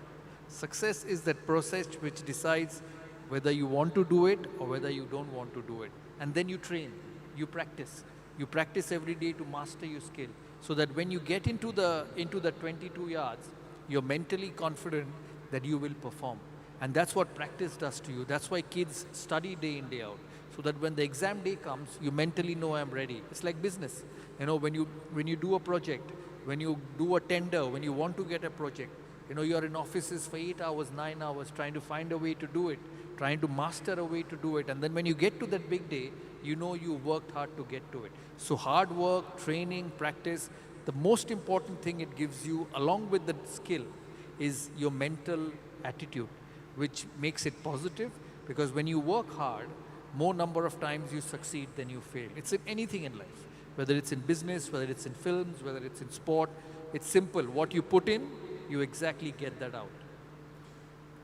So let me take you back to a question I asked you a few months ago when we met on the sidelines of CII. You know, that you brought aggression into the Indian team. You've been, you know, known for, you know, what one would call sledge back when you're sledged. Be aggressive, you know, don't take no for an answer, chase success. And when we spoke on the sidelines of an event that we met, you said you are not inherently an aggressive individual. So you shaped yourself when you took over the mantle of being the captain to drive that aggression, which is not natural to your character. So how did you make that switch on the field and off the field? You know, I'm a very, very quiet, laid-back person in life, just like many Bengalis. But when I got the captaincy in 2000, I knew it's a huge honor. And I knew I had to make a difference. Firstly, to make a name for myself. Secondly, I was the first captain ever from Bengal. First captain ever from East Zone. You know, in my era, nobody would think that anybody would captain India from Bengal or from East Zone. And then MS Dhoni came in after that. So I had to make a name for myself and stand up in front of the people कि इसको responsibility दिया तो ये कर सकता है. So that was the first thing in my mind. And as I keep saying, I said it in my last thing, that what the game gave me is character. The strength to stand up and deliver. So that responsibility, so when I became captain in 2000, I started off as a normal captain, then Australia came into India. And they were a very tough side.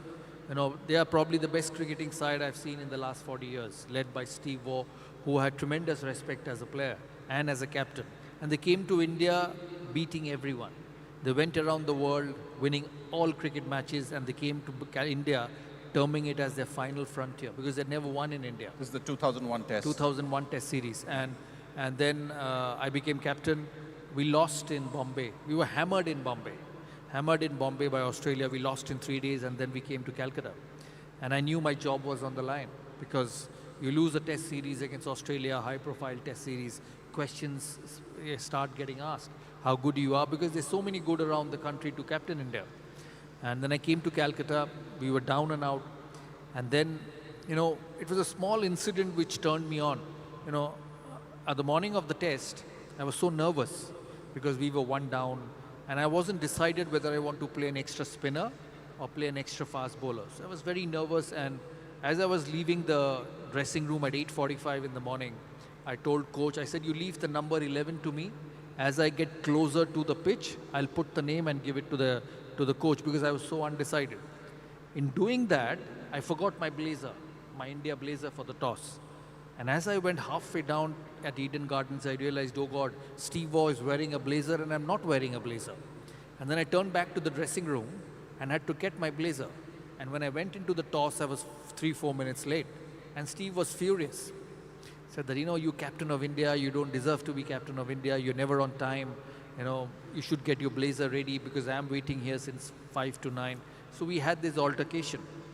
The game happened, the toss happened, I lost the toss and Australia batted. So as the game progressed, I found out that Steve was very upset with everything, you know, with what was happening around. And then I started dealing with it, reacting to it, trying to be tough, because I knew he would just bulldoze me if I sit back and listen. And then I saw these Australians playing differently. Then we went to the third day of the test. I came back to the dressing room and I said to Rahul, Rahul, I used to call him Jam, because his father used to work at the Kisan Jams.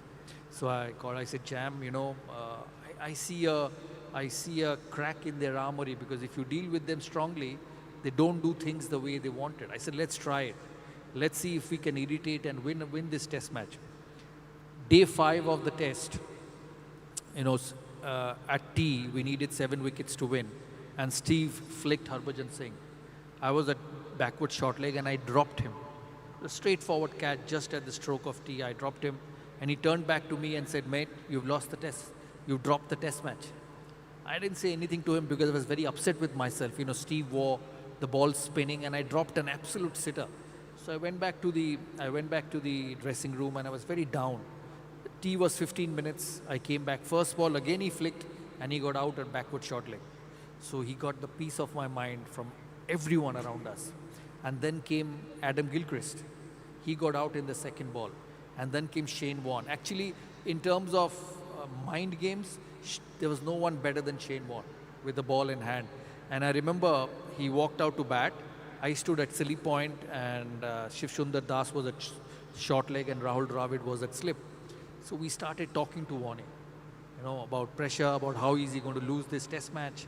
You know, they were 7 down, the ball spinning, Harbhajan already got 12 wickets.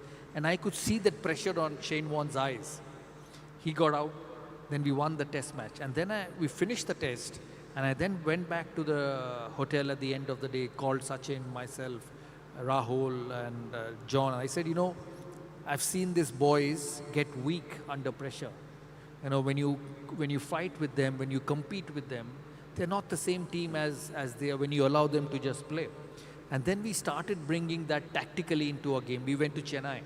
And we beat them in Chennai also. So then I realized that, you know, they're not as strong as they look when you're competing with them.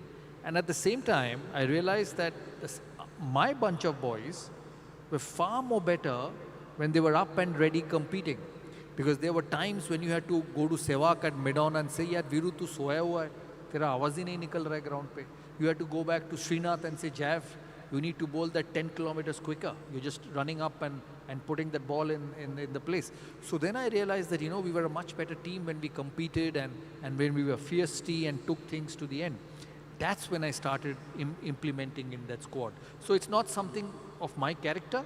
It's something which I realized that if you have to beat the best in the world at that moment, you have to play the game which they didn't like. And then it slowly started getting into the system. What you saw me on the field and what you saw me off the field, what I am off the field are two different people.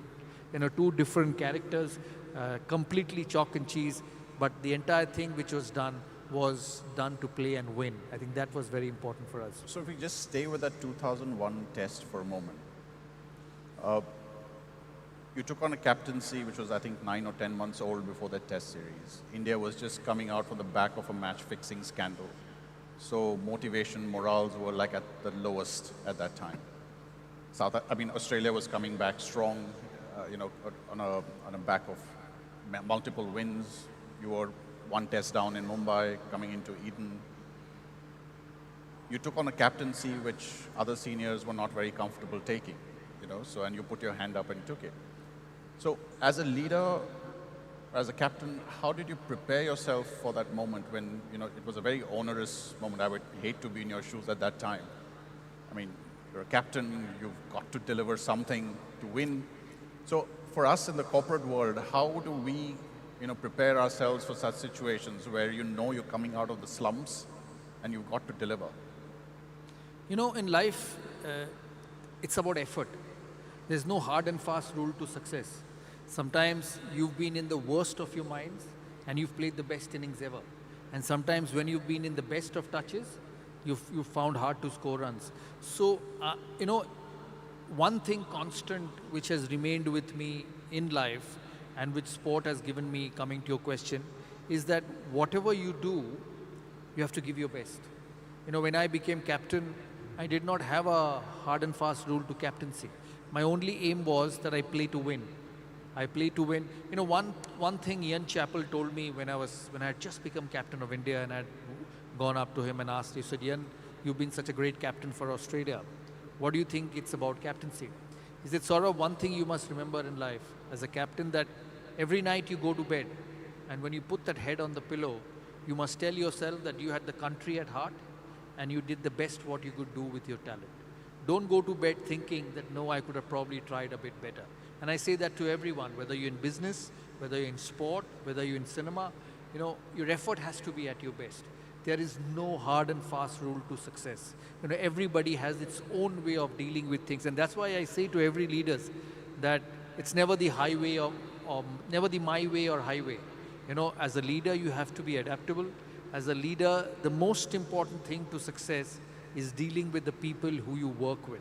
And I captained 11 players. I only became a good captain if those 11 performed, including me. I alone couldn't win a game. I alone couldn't lose a game. And it's the same with all 10. And your company has gone forward for so many years. You deal with so many people. The system is the same. It's the team which makes you successful. And for me, when I became captain, for me, the most important thing was to build a good team which would deliver. And I had, you know, one thing in mind, that we will play to win. We might lose, but when we play well, we will win. When we play well, I didn't want to draw. हारेंगे तो हारेंगे, लेकिन जिस दिन अच्छा खेलेंगे जीतेंगे. That was the mindset. And then I adapted, then I dealt with players. The biggest thing in success is about taking the fear away. All of us in this room, all of us in a professional life want to succeed. And the biggest fear for all of us, कि अगर नहीं हुआ तो क्या होगा? And as a lead, and it's nothing negative. It's a common human psychology because you care. Because you care for your career, because you care with what you want to do. And the fear of failure is very important, is very prominent in everybody's life. And as a leader, you had to take it away. And for me, the most important thing which I did when I got young players in the squad, whether it's Sehwag, whether it's Zahir, whether it's MS Dhoni, whether it's Harbhajan Singh, I had a pretty clear message that you have been picked in the squad because you're good. Nobody has done you a favor. You will get the opportunities required to succeed. So you don't have to worry 2 games, 3 games. You don't have to worry what the captain's thinking. You don't have to worry what the selector's thinking, or the media is thinking, or what your fans are thinking. All what you need to worry is that white and the red ball coming out of the hand. And you had to create an atmosphere for that, an atmosphere to success. So once you took that fear away and allowed players to perform, it worked like magic. When I was a player for 4-5 years before I became captain, I used to every time go back to the room and feel a lot of pressure on myself. कि यार मौका मिलेगा कि नहीं, इस series में नहीं बनाया तो अगला सीरीज मिलेगा कि नहीं. And I realized that it took 50% of my game away. It took 50% of my ability to win matches. So when I got young players in the side, I took that fear factor away. I said, जाके खेलो, जीतेंगे. This is what you're going to get. 8, 9, 10 test matches. If you're absolutely useless and you're getting zeros after zeros, I'll have to leave you. But if you put in a fair performance and you win matches for me, you will play in this team. And I think that system, that culture is very important in organizations. That you take the fear away, you create an atmosphere to succeed. Your message has to be clear that this is what I want in this system and this is what you have to give me. Nobody succeeds all the time. Nobody fails all the time. But the best succeed more than they fail. And I think that is very important to understand as a leader. So it's about the talent you work with. It's about how you manage that talent, because man management is very important. You work with millions of employees. I had 15 people in the squad, but one came from Bombay, one came from Punjab, I came from East, one came from Karnataka. Different language, different habits, different way of dealing things, different food habits. You have to bring everybody under one page. I think that's the most important in team building and leadership. It's about managing the individuals you work with, because I say that in many places. I had Dravid, I had Yuvraj, 2 different personalities. If you ask Dravid the day before a test match, he said, Jam, how's your preparations? He says, I'm going to get up at 7 in the morning, I'll be at the breakfast table at 7:30. This is what I am going to eat, and 8 o'clock I'll be in the bus ready for the game. And at the same time, you had another young player where you would wake up in the morning, knock the door and say, are you up? We have a test match to play. But both the boys performed equally well for India on the park. So you had to deal with 2 individuals differently. And I think that is very important in leadership. Many a times in leadership, we make this mistake of, I am the boss, I am the leader, whatever I say is sacrosanct. Whatever I say has to be done. No, I've been captain for 10 years. And the most important thing I learned, that as a leader, you need to adjust and adapt to the people you work with. And it's never the other way around. Yes, you have systems. Yes, you have vision. Yes, you have plans. But at the same time, there are times in life when the person who you're working with actually knows better than you. And I always say that, Mehul, you have been such a successful person, that you hire people to tell you what to do. And it's never the other way around. True. Absolutely true. So, as team leaders, individuals who head different departments, sometimes leaders, at least in the corporate world, tend to, hesitate when it comes to backing unproven talent, in the team. You've always been credited to backing, young players in the team, giving them an opportunity to play in the 11. What would be those inherent qualities that you'd look for that would make you believe that this is the guy, I'll make him play in the 11? That's exactly what I said to you before. It's about match-winning ability.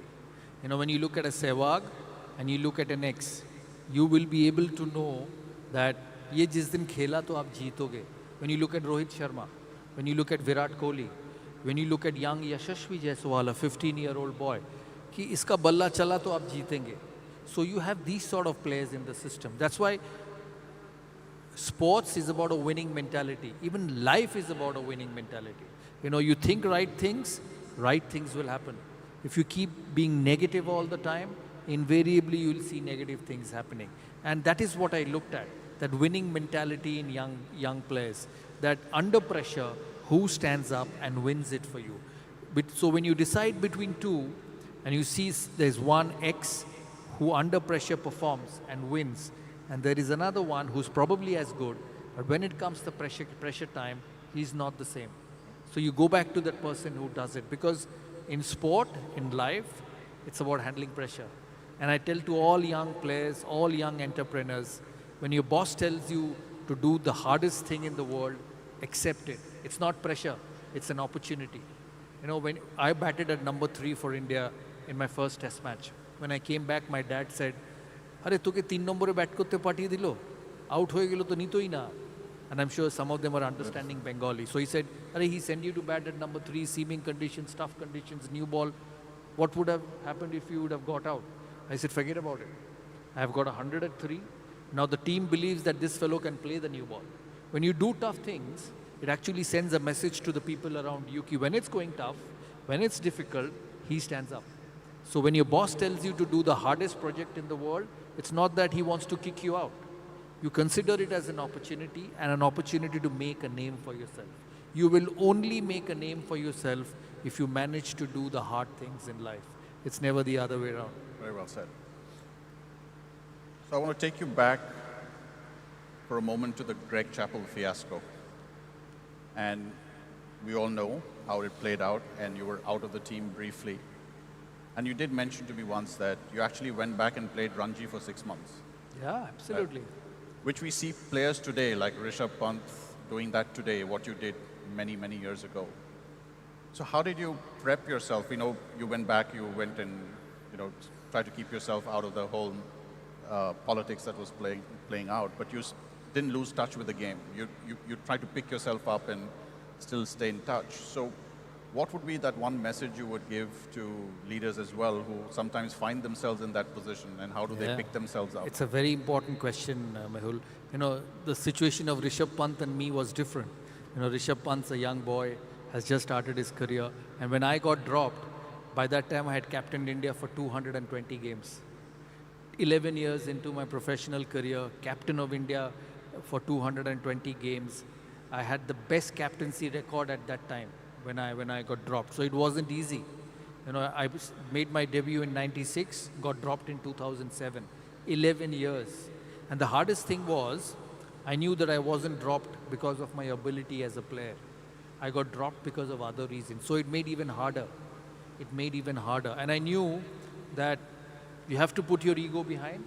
You have to put what has happened behind, because that's past. That's not going to come again.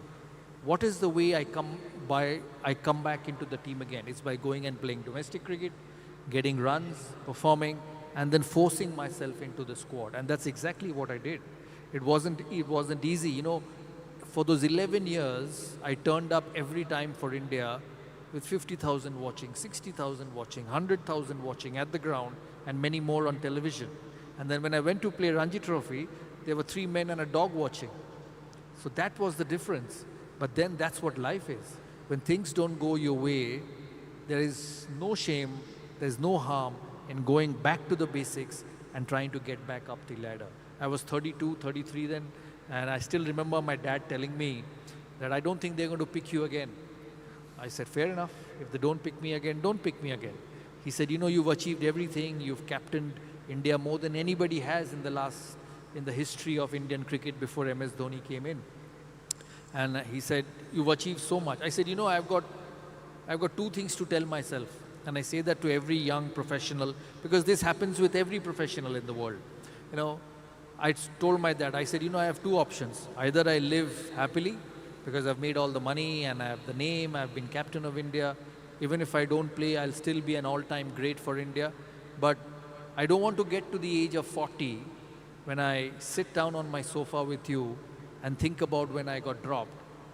I shouldn't be telling myself that, Sourav, when the chips were down, you didn't try enough. So I said, I'm going to give it a try. It may happen, it may not happen. I don't know. But I'm still going to give it a try. 6 months went, 7 months went. I used to get frustrated that then I'm not getting an opportunity in spite of being very good. I used to run 20 laps of Eden Gardens. And sometimes I used to get so angry of not getting an opportunity. I used to keep running and running and running and forget about it. 6 months later, I got an opportunity. I went to South Africa. One of my best friends, he was a journalist. He came up to me and said, Sourav, you know, why South Africa? They are the best fast bowling attack in the world, green pitches, hard pitches. West Indies was coming after that. You would have made tons of runs and got back into the game. So I didn't tell him anything because I knew that he liked me. So obviously he was concerned about me. I went to South Africa. I scored the most runs in the series. I played 5 years after that. And when I retired, I was almost 40 by then. I went up and told my teammates that, I've played so much, it's time to go. And the thing they told me, I still remember forever. He said, this is the best I've seen you bat in your career. And this was after I was under enormous pressure to perform. The first 11 years of my career, I never thought for once that I'll be dropped. That situation never arose. Then I got dropped for 6 months, and then I came back. Every tour I used to go, I used to have it at the back of my mind, ki run nahi banaya, to they'll drop you. And I went through a period of 5 years, scoring the most number of runs. I had my best test score, 239 against Pakistan, against Shoaib, against Shami, the fastest bowling attack in the world at Bangalore. So I tell this story to everyone. Because all of us in this room, when you grow up and when you have a career, you want support. You want your boss to come and put an arm around you. You're my best soldier. You're my best employee. I'm supporting you. But you will get to a point in your career where young people will come in. Your boss has seen you perform for over a period of time. Your boss might feel that X is better than you. X will probably get an opportunity for you. But don't lose the fight within you. And when I came back and played those 5 years, and when I heard that from my teammates, this is the thing I carried. That sometimes when you don't have people around you, sometimes when the chips are down, you actually realize your best. Because at that time, nothing else can help you other than your own talent. And all those 5 years, I got the best Asian batsman of the year, I got the best international player of the year. And I can bet you, Mahul, that every series of those 5 years, I used to go with that mindset, if I don't score runs, I'll be dropped. And I actually had the best out of me. So to everyone in this room, when it's down, when people lose faith in you, when your boss loses faith in you, and it'll happen to everyone. Your own dad will lose faith on you if you don't deliver for a period of time. But it's about you. If you don't give up, you will succeed. And that Great Chapel incident, which was unfortunate, which happens in sport, actually made me a stronger and a better player and a better person, which I still carry today. Well said. So I'll take one last question before I open it up to the audience and take a few questions from them. So not everything shows up on a scoreboard when you have a team playing a game. How do you recognize the contributions of players which probably others may have missed? You understand. You understand who's played when it was tough.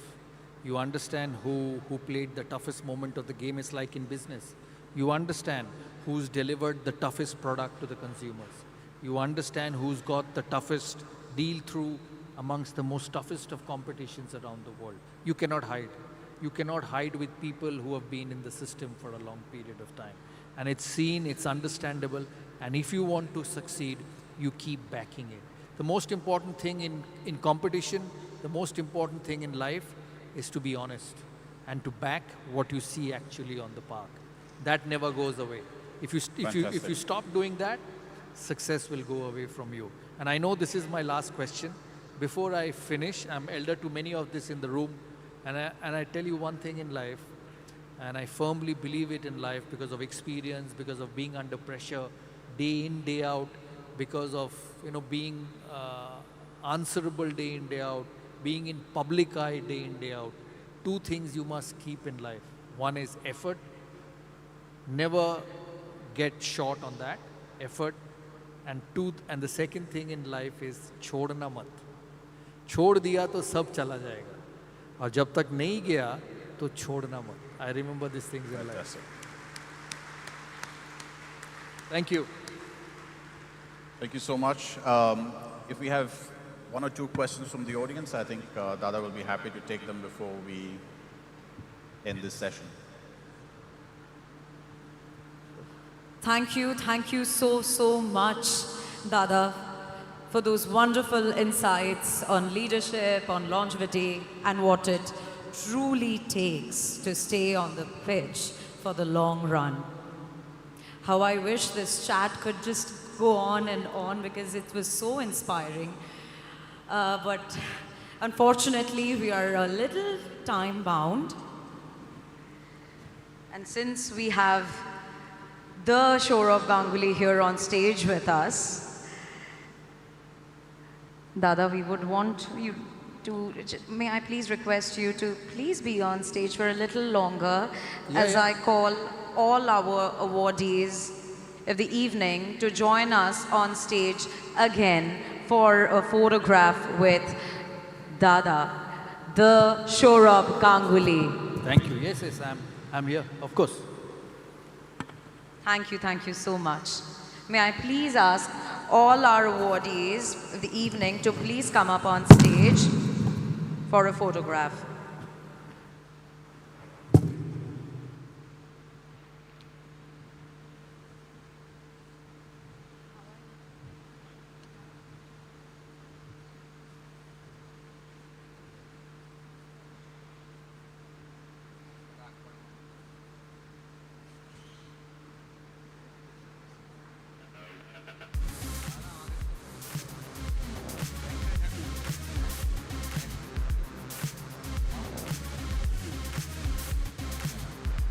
What a historic moment. May we please have a huge round of applause for all the members of the Tega family who were felicitated today. And of course, a huge round of applause for Sourav Ganguly.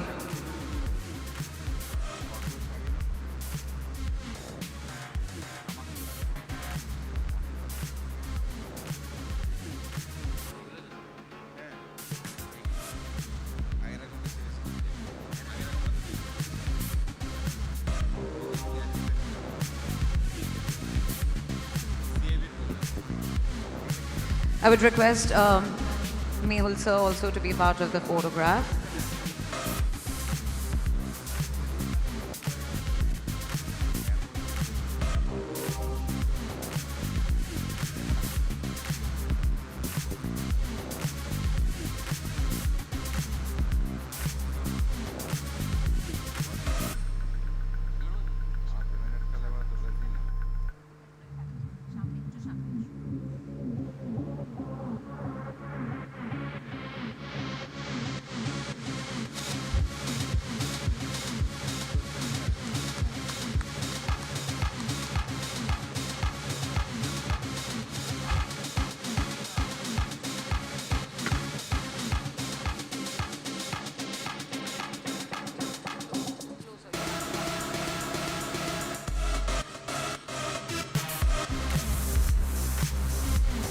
Thank you so much, everyone. Thank you, everyone. Before we continue with the celebrations, may we please take a moment to express our sincere gratitude to Mr. Sourav Ganguly for being part of this special evening. Thank you so much, Dada, for inspiring us once again. Dada, may we please request you to stay back on stage so that we can felicitate you. Where's the applause? Audience, are you too spellbound?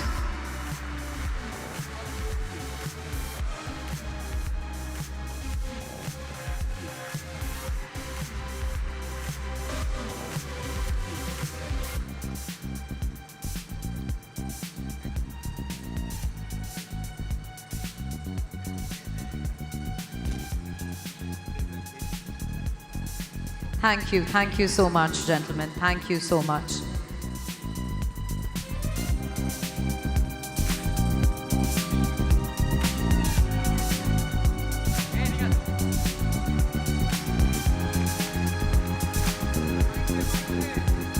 Thank you, Dada, for being with us. Thank you.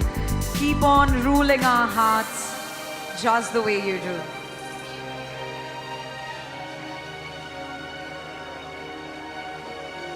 Today is a very, very special evening indeed. An evening of celebration. An evening celebrating 50 glorious years of Tega. Of course, it is a night of celebration. So yeah, what's celebration without music? Music that brings people together. Ladies and gentlemen, I would now like to introduce you to Kamakshi Rai. Kamakshi Rai is a Mumbai-based singer, songwriter and actor redefining the Indian music landscape. Winner of Nexa Music Season 3, handpicked by A.R. Rahman and the Hindi singing voice of Sharabi in the Disney film Mufasa, she seamlessly blends indie pop with Bollywood playback. From performing with Zed at Lollapalooza, India, to handling musical theatre shows in Germany and Australia, Kamakshi is a multilingual powerhouse whose versatility spans 13 languages and global stages. Performing for us tonight with her is her live band. Ladies and gentlemen, please put your hands together for none other than Kamakshi Rai.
Hello and good evening, everybody. A slight introduction for the next event that we have for you. Kamakshi Rai is a Mumbai-based singer, songwriter, and actor redefining the Indian music landscape. Winner of Nexa Music Season 3, handpicked by A.R. Rahman, yes, A.R. Rahman, and the Hindi singing voice of Sarabhai in the Disney film Mufasa. She seamlessly blends indie pop with Bollywood playback. From performing with Zed at Lollapalooza, India, to headlining music theatre shows in Germany and Australia, Kamakshi is a multilingual powerhouse whose versatility spans 13 languages and global stages. Performing for us tonight with a live band, please welcome on stage Kamakshi Rai. Let's go.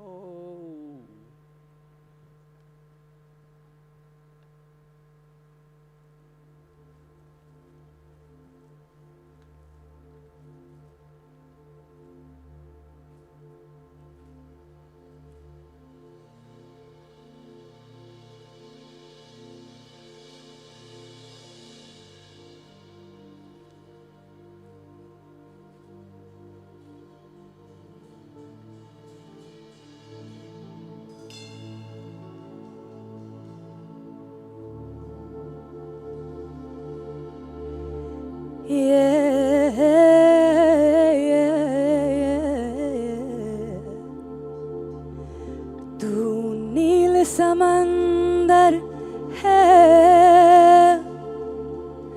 तू नील समंदर है, मैं रेत का साहिल हूँ, मैं रेत का साहिल हूँ,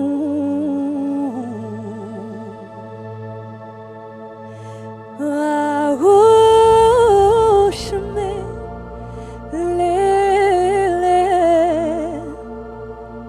मैं तेरे से प्यासी हूँ।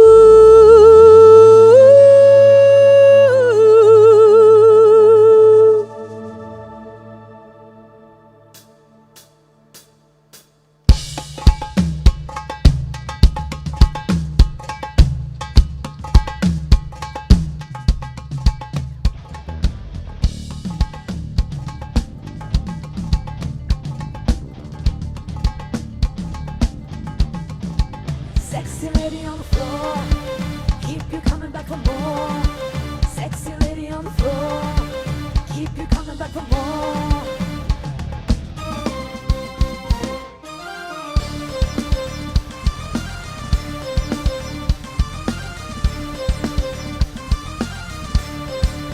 चोरी चोरी किया रे, दिल ये रे, चोरी चोरी किया रे, दिल ये रे, जादू से जादू किया रे,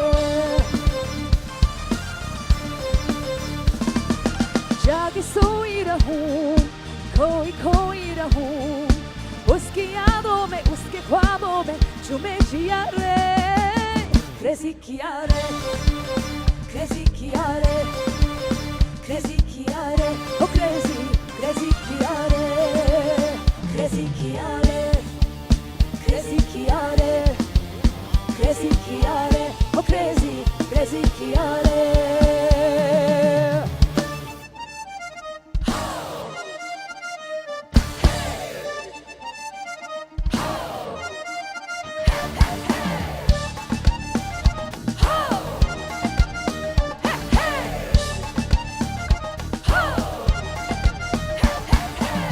माशाल्लाह माशाल्लाह चेहरा है माशाल्लाह नैनों पे नैनों का बहरा है माशाल्लाह तुझको चुराया है पाया है ये जहां माशाल्लाह माशाल्लाह चेहरा है माशाल्लाह रंग तेरे इश्क का गहरा है माशाल्लाह तुझको चुराया है पाया है ये जहां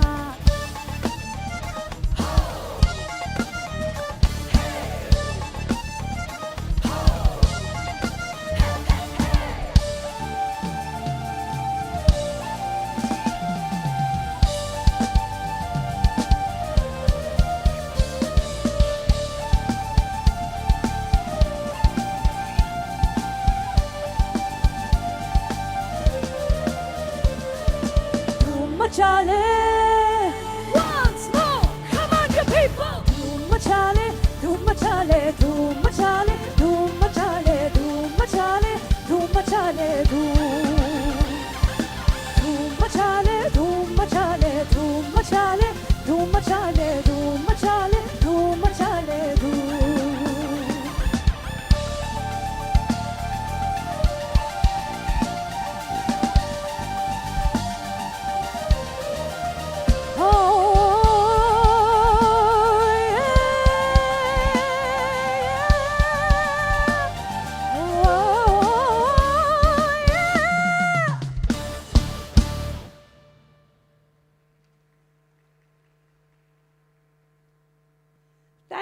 Thank you so much.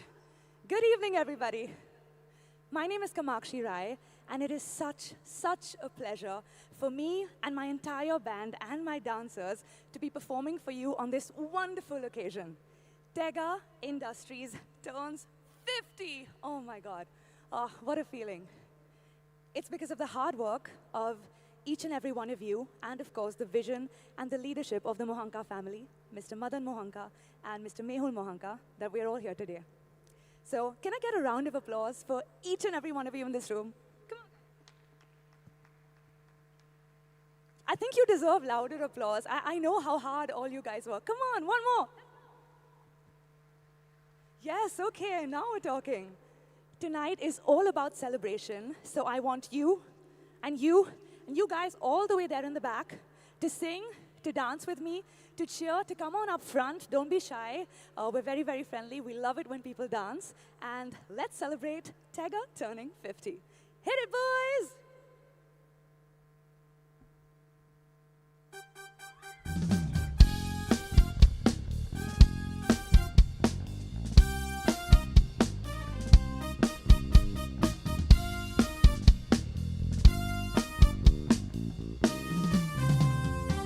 When marimba rhythms start to play, dance with me, make me sway, like the lazy ocean hugs the shore. Hold me close, sway me more, like a flower bending in the breeze. Bend with me, sway with ease. When we dance, you have a way with me. Stay with me, sway with me. Other dancers may be on the floor, dear, but my eyes will see only you. Only you have that magic technique. When we sway, I go weak. I can hear the sound of violence long before it begins. Make me thrill as only you know how. Sway me smooth, sway me now.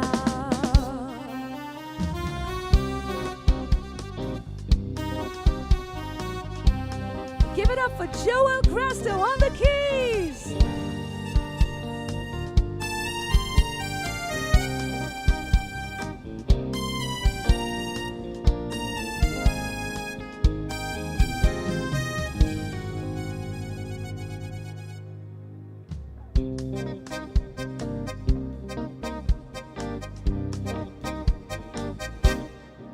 दिल को हजार बार रोका रोका रोका, दिल को हजार बार ठोका ठोका ठोका, दिल है हवाओं का झोंका झोंका झोंका, दिल को बचाना धोखा न खाना, धोखा है प्यार या प्यार है धोखा। दिल को हजार बार रोका रोका रोका, दिल को हजार बार ठोका ठोका ठोका, दिल है हवाओं का झोंका झोंका झोंका, दिल को बचाना धोखा न खाना, धोखा है प्यार या प्यार है धोखा। बाबूजी धीरे चलना, प्यार में जरा संभलना। ओह हाँ, बड़े धोखे हैं इस राह में। बाबूजी धीरे चलना, प्यार में जरा संभलना। ओह हाँ, बड़े धोखे हैं इस राह में।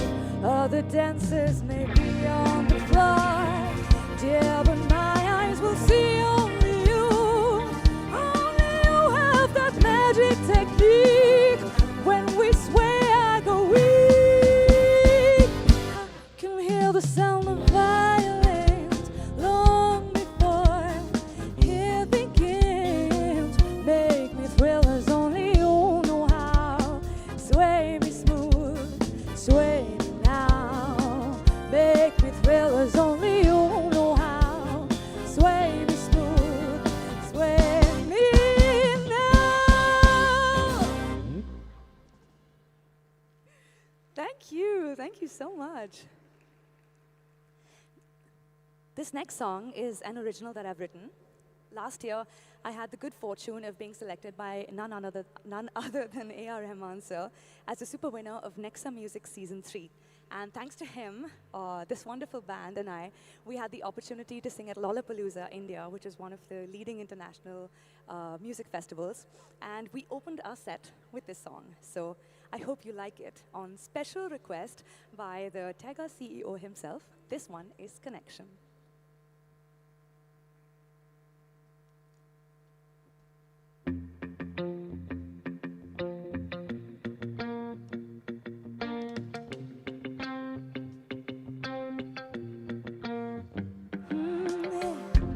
तेरी मेरी बातें अनकही सांसें अधूरी रह गई जहाँ भी देखूं हाँ हो तुम ही I don't know why रहती हूँ मैं खोई सी कैसे बन जाऊँ तुम्हारी कैसे शुरू होगी कहानी I don't know why क्या बात है क्या खास है तुझ में जो मुझको ये हुआ है कब साथ होंगे तू और मैं सपनों में तो तू मेरा हुआ है Do you feel it in your body when you're falling for somebody जा रहे हैं in the right direction all we need is a connection Do you feel it in your body yeah when you're falling for somebody जा रहे हैं in the right direction all we need is a connection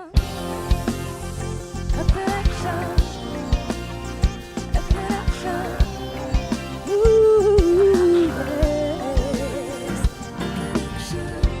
जिंदगी होगी जादू भरी कह दो जो मेरे हो तुम भी यही मेरी ख्वाहिश है अभी I don't know why क्या बात है क्या खास है तुझ में जो मुझको ये हुआ है कब साथ होंगे तू और मैं सपनों में तो तू मेरा हो गया है Do you feel it in your body when you're falling for somebody जा रहे हैं in the right direction all we need is a connection Do you feel it in your body yeah when you're falling for somebody जा रहे हैं in the right direction all we need is a connection पूरी कर ये दास्तां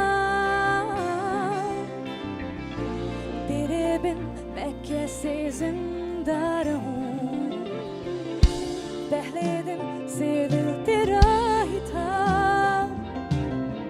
कह दे मुझे Do you feel it too Do you feel it in your body when you're falling for somebody Do you feel it in your body yeah when you're falling for somebody जा रहे हैं in the right direction all we need is a connection Do you feel it in your body when you're falling for somebody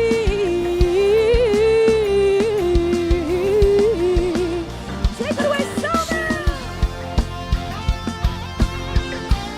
with Song Abundance on guitars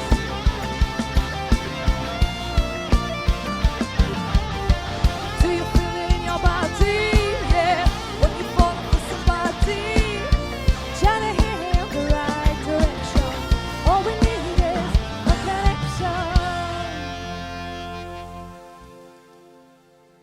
Thank you Such a great feeling to sing your own music on stage I mean I love Bollywood and I love English music but this is another thrill Okay I know that I sang Babuji Dheere Chalna a short while ago but there is nothing slow about this company's growth. Am I right? And there's nothing slow about tonight. We are here to celebrate, so let's get this party started with some old school disco.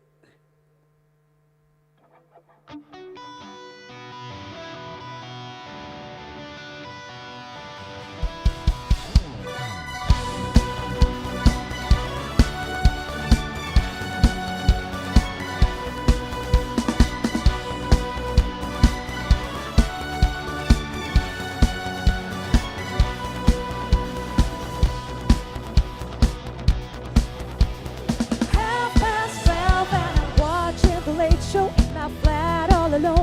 How I hate to spend the evening on my own. Autumn winds blowing outside the window as I look around the room, and it makes me so depressed to see the gloom. Is there a man out there? Someone to hear my prayer?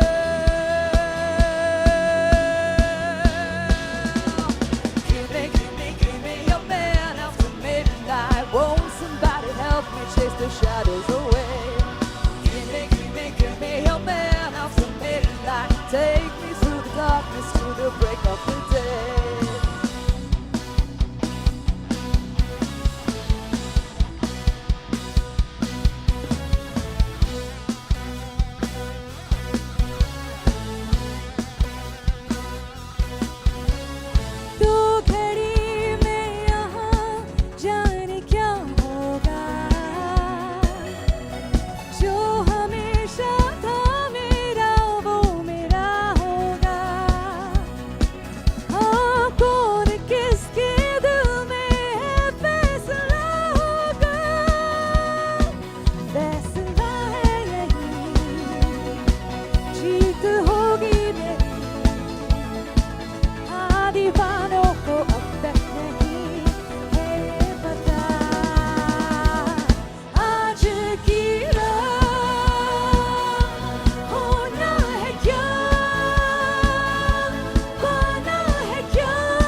guys. Thank you.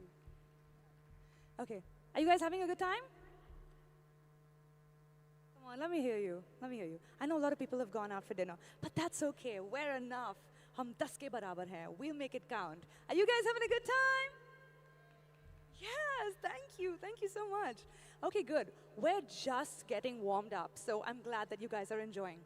On the bass guitar tonight, we have Mr. Licinto Fernandez. Give it up. Isn't he cool? Why aren't you wearing your shades, mate? I mean, put him on. You got, there we go. There we go. Isn't he cool? Isn't he cool? Somehow bassists are always like the coolest ones in the band. Have you noticed? Anyway, Lizzie, can you drop me a sick bass line, mate?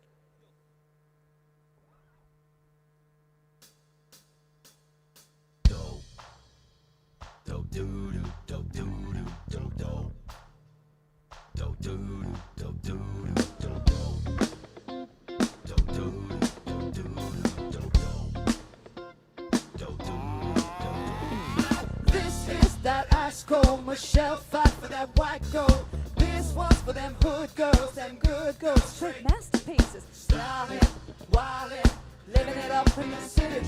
Got Chuck's on with my Saint Laurent. I'm gonna kiss myself, so pretty.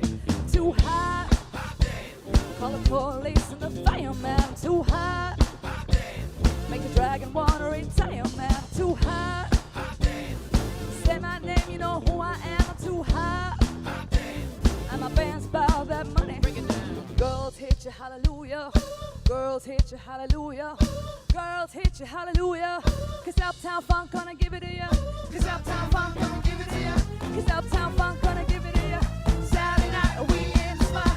Don't believe me, just watch.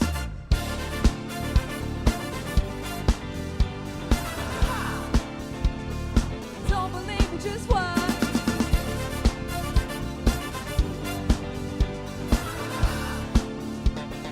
Don't believe me, just watch. Don't believe me, just watch. Don't believe me, just watch. Don't believe me, just watch. Hey, hey, hey, oh.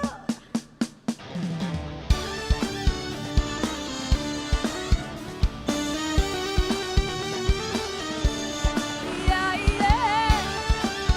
I know this is your favorite song. It's mine too. Dance with us.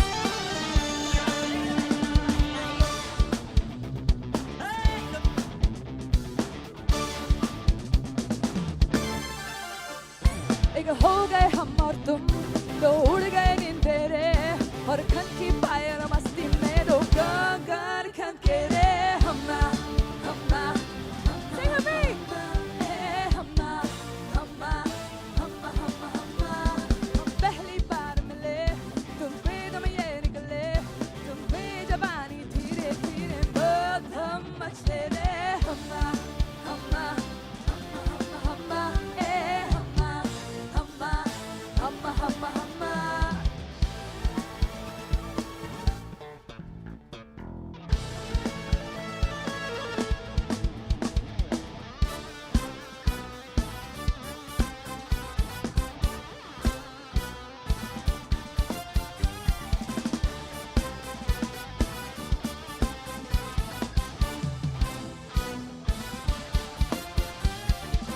Break it down now.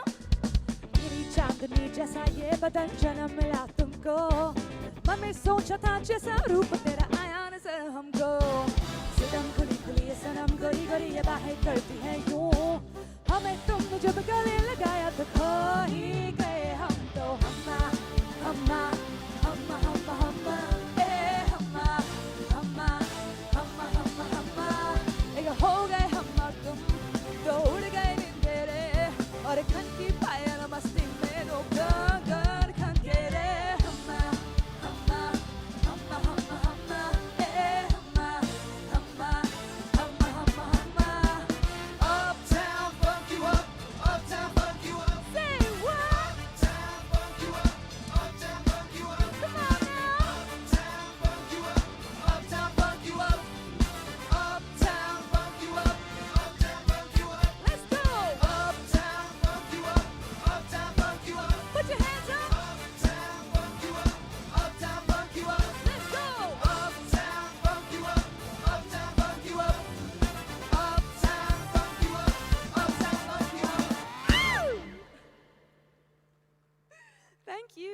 so much. I love doing this song. Humma, what a great song, right?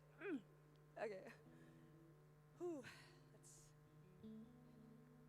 Let quickly grab some water while I speak to you guys. You know, I feel a little bit personally invested in this company, Tega Industries. That's because I actually am. In 2021, when the IPO hit, I bought shares in the company. And you better believe it, they have given me probably the highest ROI in my entire stock portfolio. So I never sold. I'm still holding on to my shares. So thank you, all of you guys. Thanks to each and every one of you, all of the hard work, all of the consistency, everything, the sweat, blood, and tears that goes into creating something that's brand new. It's amazing. Hats off. So, okay, let's keep the party going. And you guys are, well, I can't see you guys very much. There's a lot of light here. But you guys are, oh, thank you. Oh, house lights. All of us, please feel free. If you're having a good time, if you're enjoying the music, it doesn't matter if you're by yourself, I'll dance with you. Please come in the front. We have lots of room. And come, shake a leg, dance. Let's make the most of our Friday night. Why not, right? Okay, let's go.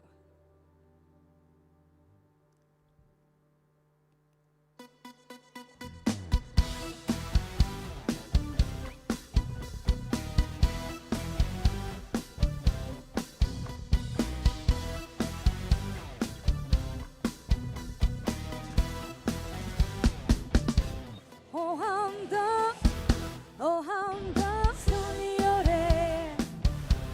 Oh, janiya, suniore. Oh, janiya, sham ko khidki se chori chori nange pav chand aayega. Oh, hamda, suniore. Oh, janiya, suniore. Yeah, yeah. Oh, janiya, sham ko khidki se chori chori nange pav chand aayega. Oh, suniore. Oh, janiya. Oh, suniore. Oh, janiya. Dim dim ta-na-na, dim ta-na-na. Oh, galiyon se aayega. Dim dim ta-na-na, dim ta-na-na. Oh, seeti bajayega. Dim dim ta-na-na, dim ta-na-na. Oh, neem ke ped se. Dim dim ta-na-na, dim ta-na-na. Oh, paas bulayega.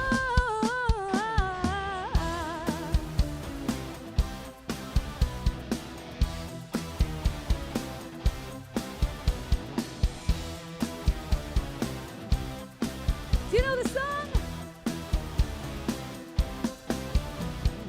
Oh my God, we're back again. Brothers, sisters, everybody sing. Gonna bring the flavor, show you how.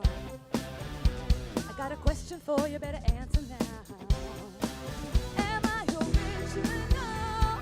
Yeah. Am I the only one? Yeah. Am I sexual? Yeah. Am I everything you need? You better rock your body now, everybody. Yeah, rock your body. Yeah, everybody, rock your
you. Thank you so much.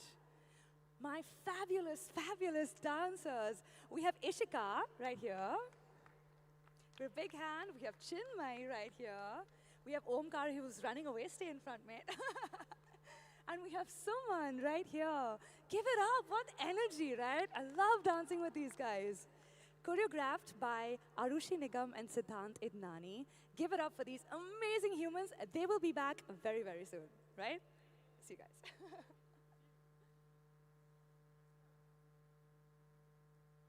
I have a question. यहाँ पे कोई, can we have house lights on, please? Just for a second. यहाँ पे कोई motorcycle चलाता है? Anybody rides a bike? Rides a motorcycle? Oh yeah, I see you. Okay. Okay, you might like this next song. I have some really good news to share with all of you guys. My next playback song for a Hindi film is going to release later this month. The movie is called Heer Sara or Pondicherry, and it's about a road trip on a bike to, you guessed it, Pondicherry. So the music director is a very, very talented gentleman called Mr. Arjun Iyer, and the song that he brought me on board to sing is called Kehkasha. It means galaxy.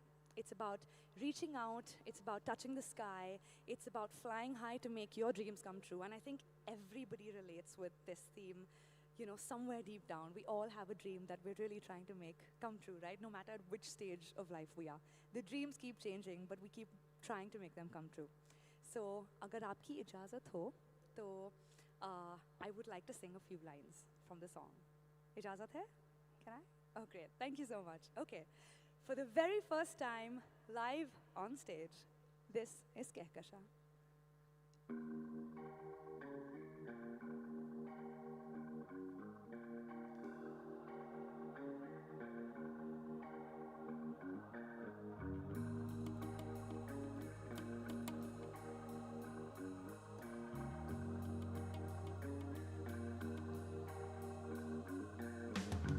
ये जिंदगी यहीं कहीं पास है,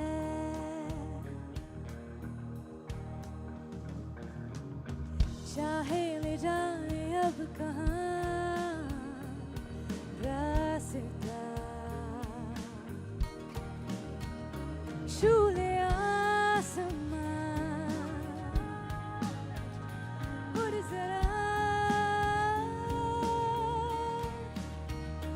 बह रहा है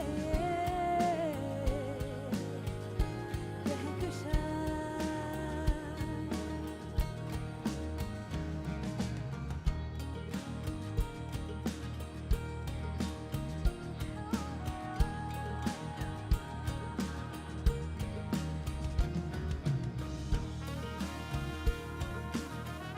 See your hands up.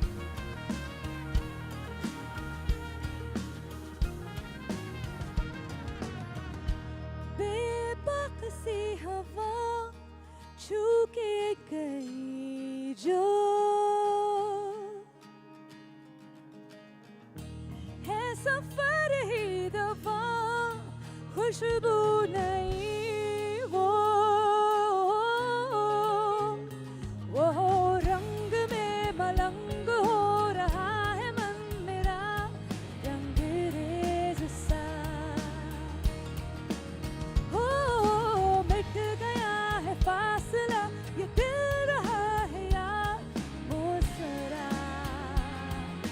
हो कहीं धूप में यूं खुल गई प्यास है,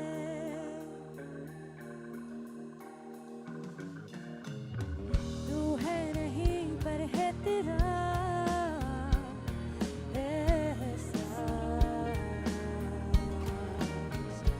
छू ले आसमां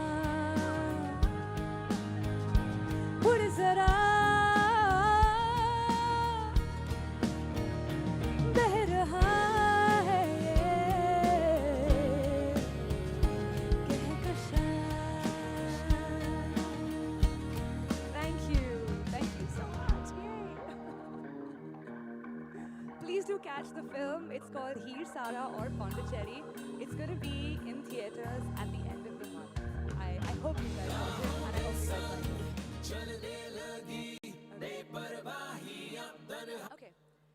think we should kick this party into high gear. All of us who are here, we're here, we only live once. We have one Friday, the 8th of May? We have one Friday, the 8th of May, 2026. This day, this evening, this time will never be ours again. So let's make it count. Let's forget all of our worries and let's dance, let's sing, let's surrender to the music, and let's just be alive in this moment and enjoy ourselves. Okay, let's go. Hit it, Joel.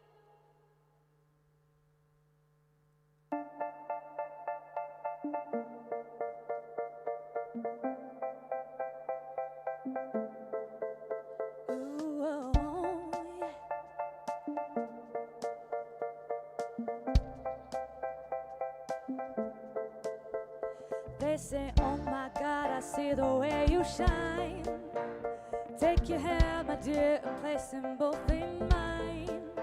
You know you stopped me there while I was passing by.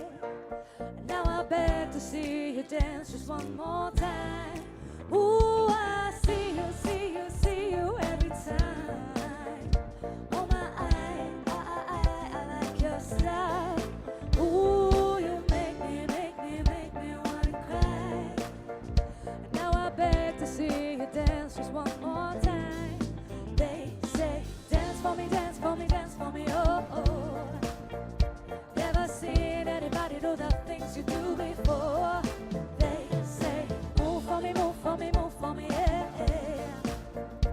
When you're done, I'll make you do it all again.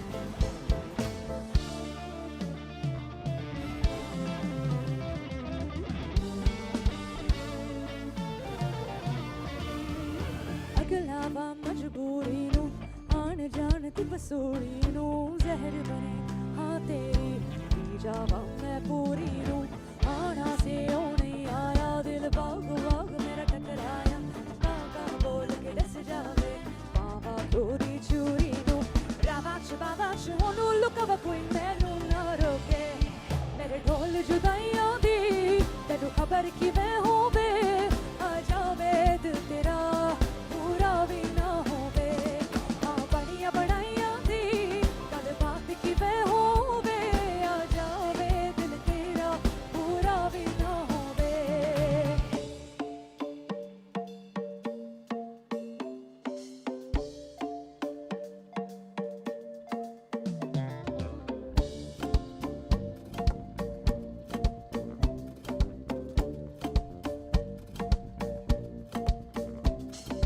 Club isn't the best place to find a lover, so the bar is where I go.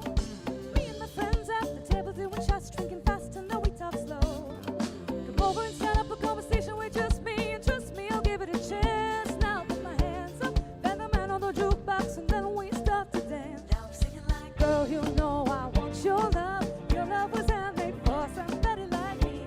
Come on now, follow my lead. I may be crazy, don't mind me. Let's not talk too much. Grab on my waist and put that body on me. Come on now, follow my lead. Come on now, follow my lead. I'm in love with the shape of you. Push and pull like a magnet too. Although my heart is falling too. I'm in love with your body.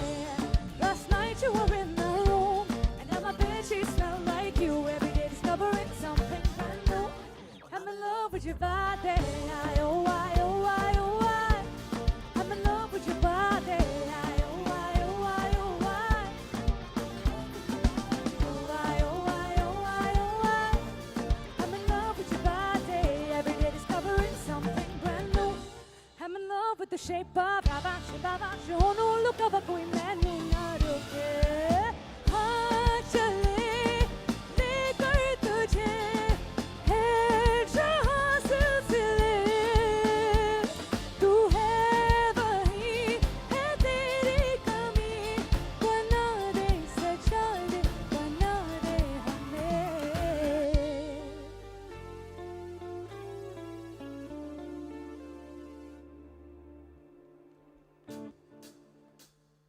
Báilame como si fuera la última vez y enséñame ese pasito que no sea un besito suavecito del taqui taqui, taqui taqui rumba.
Thank you guys. Woo!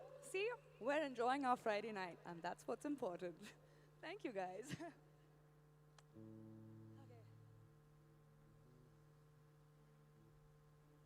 So last year, in 2026? See, artists, we don't know what day of the week, what week of the month, what season, what, we don't understand anything. We just know बारिश का महीना है, बड़े सारे गाने आ रहे हैं, लिख लेते हैं. So last year, in 2025, something very cool happened. This very famous, very amazing playback singer from Bengal. Have you guys heard of Shan? Shan Dada? Naam to suna hoga? Yes? I think, yeah. I heard it, yes, amazing. So, in November, I started singing as a part of Shan sir's live show. And I've included, he's an amazing person. I love working with him so much. So, one of the songs that we do together on stage, his song, it's not the next song, but I've included it in the section. It's the second song. And you'll know it because the hook step is this. Can you guess the song? Okay, it'll come to you, don't worry. When it starts, you got to come right up here in front and dance with me, okay?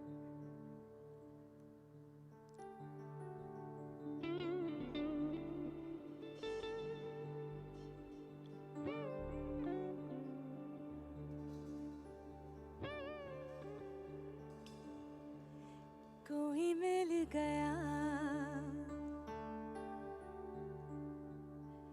कोई मिल गया, कोई मिल गया.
tragedy.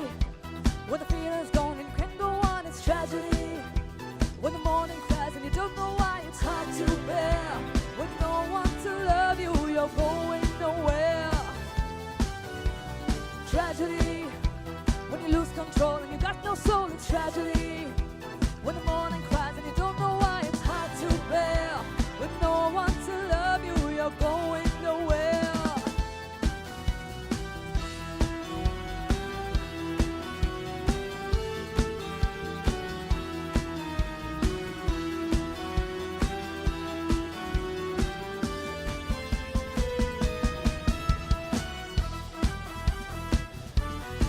Do we have any Midtown fans?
such a long ago. He was big and strong, and his eyes were flaming gold.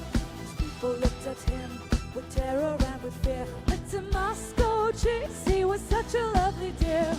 He could preach the Bible like a preacher, full of ecstasy and fire. But he also was the kind of teacher women would desire. Rasputin, lover of the Russian queen, there was a cat that really was gone. Rasputin, Russia's greatest love machine. It was a shame how he carried on.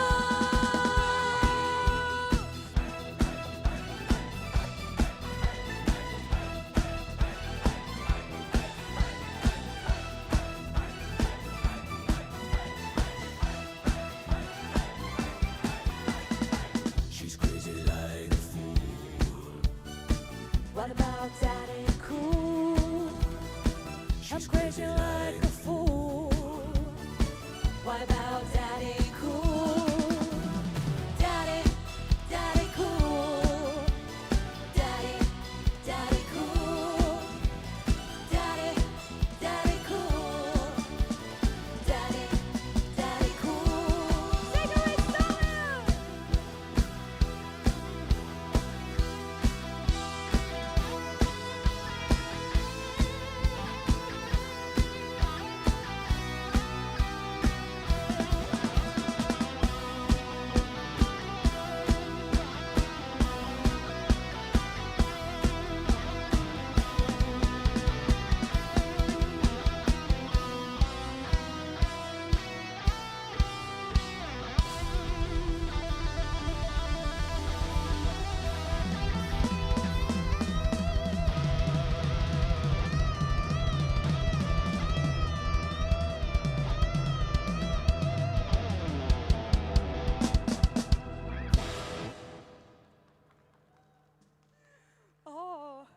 Oh, there are people again. Hi. You guys are enjoying. Oh gosh, I got so lost in the music for a second. Man, I love my job. I get to play and sing and dance with my best friends. Man, this is like, what else could you want, right? Oh yeah, okay. All right, okay, I like the energy. Okay, this next section of our concert is a dedication of love, respect, and gratitude to one of the greatest female voices of India, Asha Bhosleji. I hope that she is smiling down upon us, making amazing music in the stars along with all of our other favorites like Rafi Saab, like Kishore Kumarji, and of course, Lata Tai. But first, you guys are enjoying the show, right? Amazing. Okay. I'm going to call to the, I hear some special voices in the crowd, so I'm very, very excited to be singing for all of you tonight. I am going to call to the front Mr. Ashay Sharma, who is my drummer, an amazing drummer. He's a little shy. Oh, he's not shy anymore, okay. I was going to start a chant like, Ashay, okay. He's here. I wanted to... Do you guys know what beatboxing is? Guys, okay. आप लोग वैसे बहुत energy आप लोगों में है, हम लोगों को आवाज़ आ रही है यहाँ तक. You just have to support us in this one bit because we need your, we need to interact with each other. So what, you know what beatboxing is? You know? No? Can we have house lights on, please? This came from my mouth. This is called beatboxing, making drum noises from your mouth. So you will have to help me. Can you just dim these lights, please? For just 1 minute. Yeah. So you will have to clap with me. Clap करना पता है ना हमें? On my beat. 1, 2, 3, go.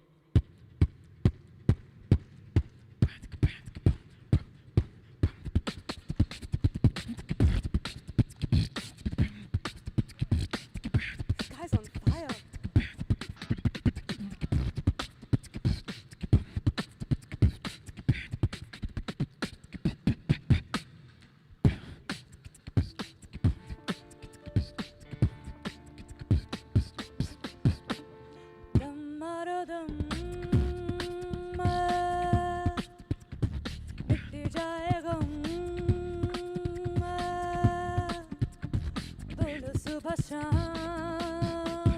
Hare Krishna, Hare Ram. Come on, sing with me. Krishna, Hare Ram.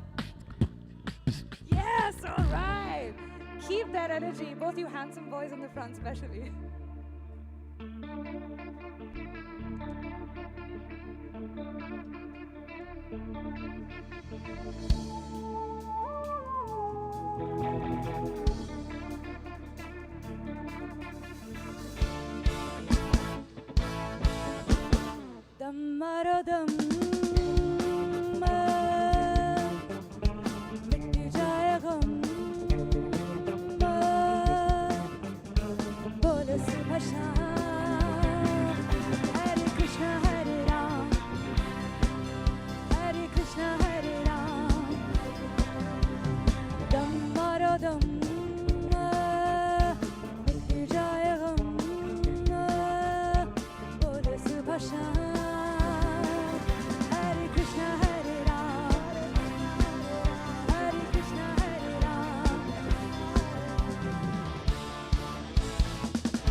में लोगों को धोखा कभी हो जाता है आँखों ही अरे आँखों में यारों का दिल खो जाता है दुनिया में अरे लोगों को धोखा कभी हो जाता है आँखों ही अरे आँखों में यारों का दिल खो जाता है दो दिल दोनों जवां आँखों का है बयां दोनों के दरमियां कोई भी होना यहाँ पर्दा हाँ अपनों से कैसा पर्दा पर्दा हाँ अपनों से कैसा पर्दा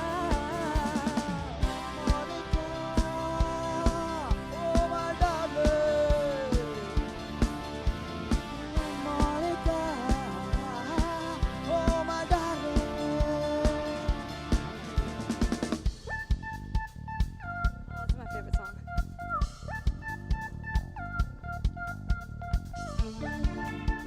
I think you guys would relate.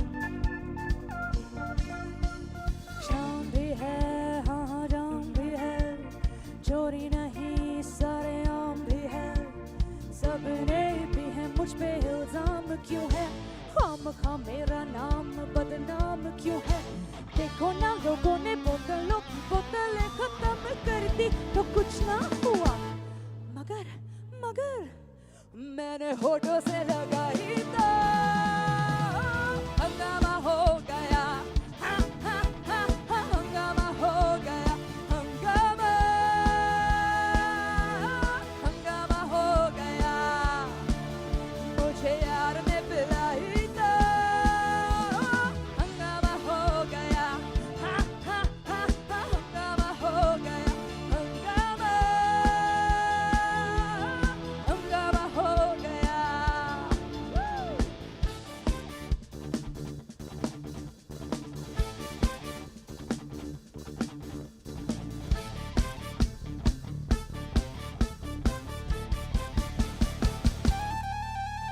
ये मेरा दिल प्यार का दीवाना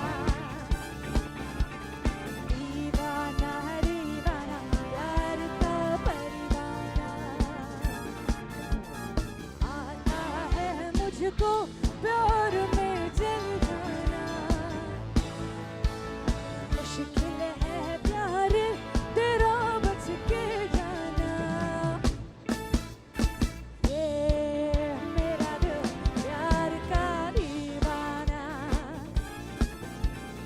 ये मेरा दिल प्यार का दीवाना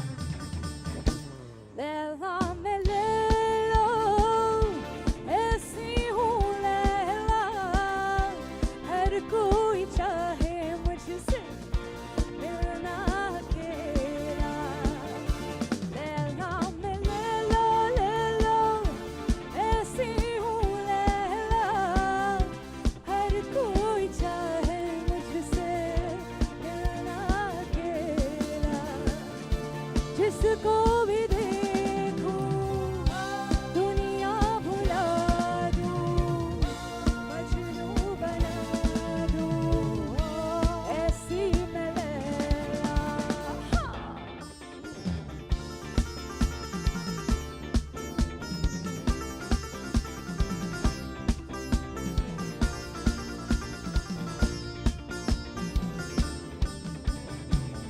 मोहब्बत का जिसको तेरी खाना आया उसे जिंदगी का सलीकाना आया राहे वफा में जहाँ पर जो खेला उसके लिए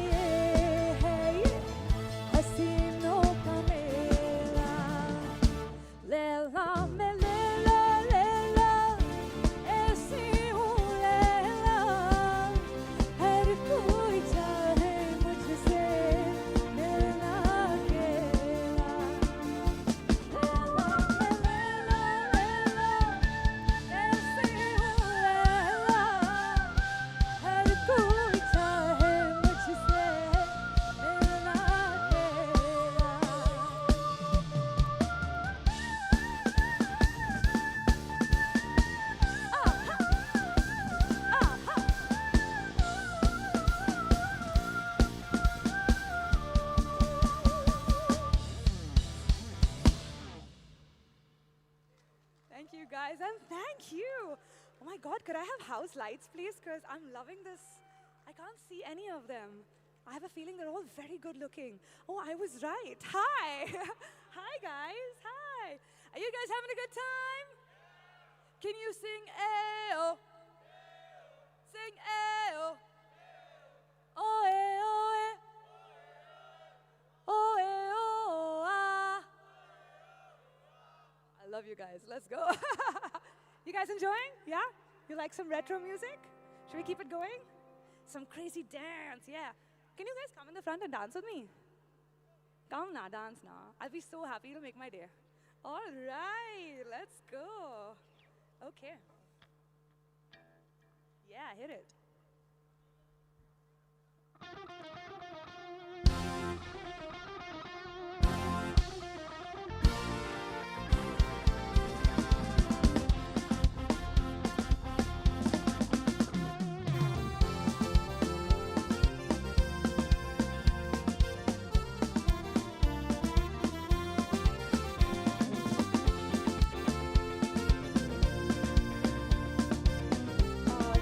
Chirag, can I reach and go ahead?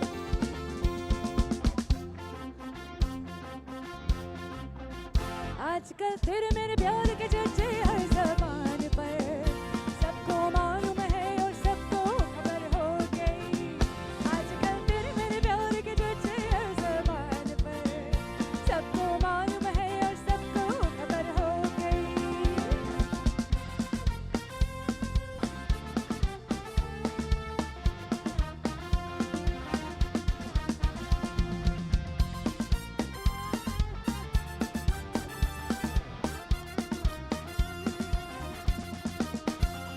हमने तो प्यार में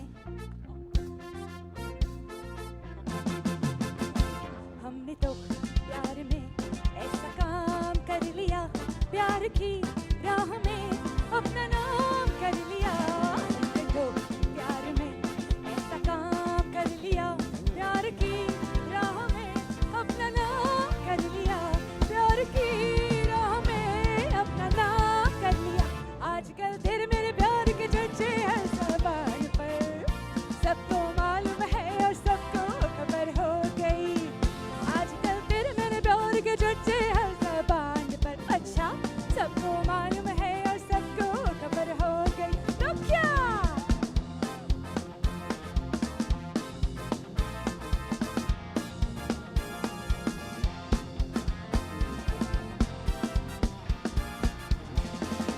You ain't nothing but a hound dog, crying all the time. You ain't nothing but a hound dog, crying all the time. Well, you ain't never caught a rabbit and you ain't no friend of mine. They said you was high class, that was just a lie. And when they said you were high class, that was just a lie. Well, you ain't never caught a rabbit and you ain't no friend of mine.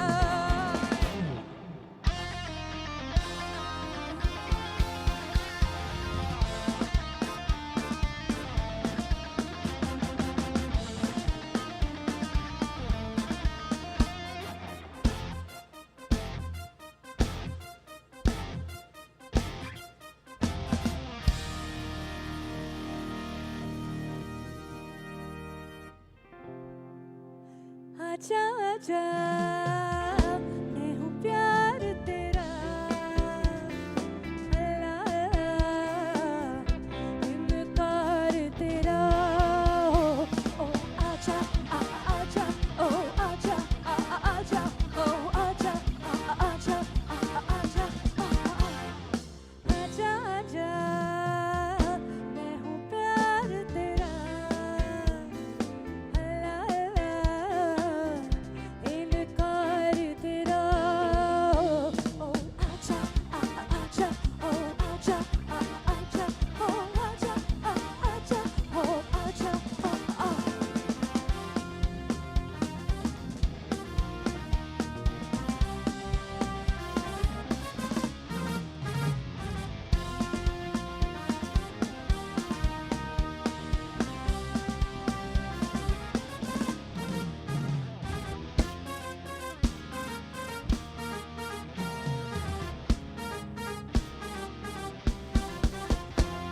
हमें जब न होंगे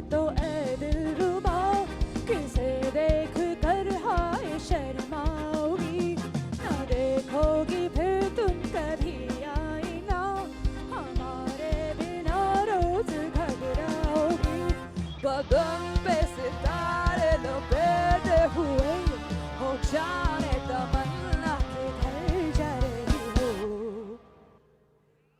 जरा पास आओ तो चैन आ जाए जरा पास आओ तो चैन आ जाए बदन पे सितारे लपेटे हुए न जाने तमन्ना किधर जा रही हो जरा पास आओ तो चैन आ जाए जरा पास आओ तो चैन आ जाए जरा पास आओ तो चैन आ जाए जरा पास आओ तो चैन आ जाए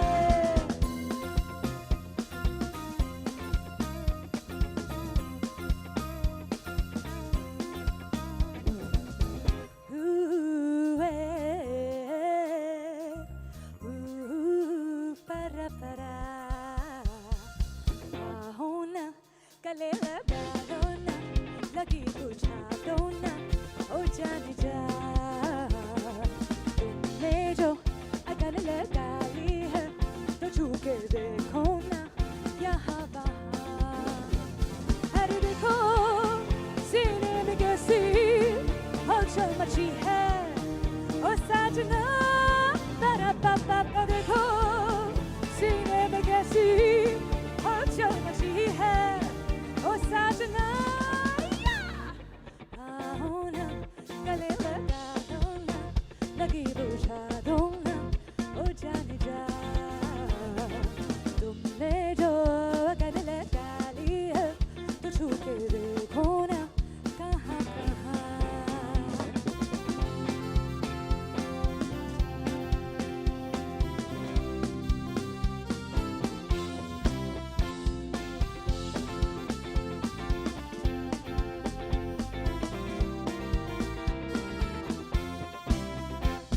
हसीनों ने बुलाया गले से भी लगाया बहुत समझाया यही ना समझा हसीनों ने बुलाया गले से भी लगाया बहुत समझाया यही ना समझा बहुत भोला है बेचारा न जाने किस पे आएगा है अपना दिल तो आवारा न जाने किस पे आएगा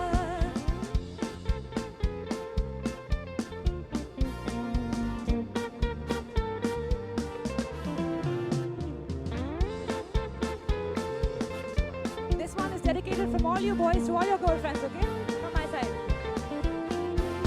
ये चांद सा रोशन चेहरा जुल्फों का रंग सुनहरा ये झील सी नीली आंखें कोई राज है इनमें गहरा तारीफ करूं क्या उसकी जिसने तुम्हें बनाया तारीफ करूं क्या उसकी जिसने तुम्हें बनाया ये चांद सा रोशन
walked through a party in the county jail. The prison band was there and it began to wail. The band was jumping and the drum began to swing. Should have heard the nap town jailbirds sing, let's rock. Everybody, let's rock. Everybody in the whole cell block was dancing to the jailhouse rock. Number 47 said to number 3, you're the cutest jailbird I ever did see. The show would be delighted by your company. Come on and do the jailhouse rock with me, let's rock. Everybody, let's rock. Everybody in the whole cell block was dancing to the jailhouse rock. Woo! Someone with the electric guitar!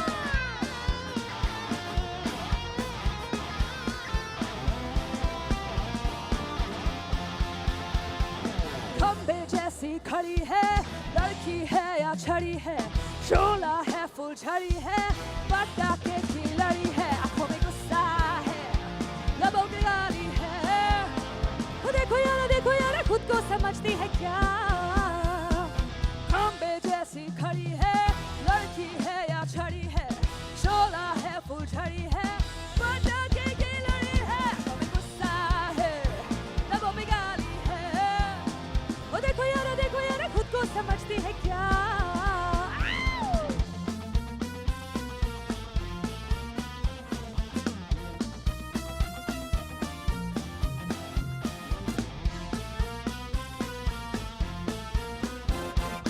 बाबूजी मैं चीन से आई, चीनी जैसा दिल लाई, Singapore का यौवन मेरा शंघाई की अंगड़ाई। बाबूजी मैं चीन से आई, चीनी जैसा दिल लाई, सिंगापुर का यौवन मेरा शंघाई की अंगड़ाई। दिल पे रख ले हाथ जरा, हो जाए ना पागल तू, दिल पे रख ले हाथ जरा, हो जाए ना पागल तू। मेरा नाम चिन चिन चू बाबा चिन चिन चू, रात चांदनी में और तू, hello mister how do you do. मेरा नाम चिन चिन चू बाबा चिन चिन चू, रात चांदनी में और तू, hello mister how do you do. बाबा बाबा बाबा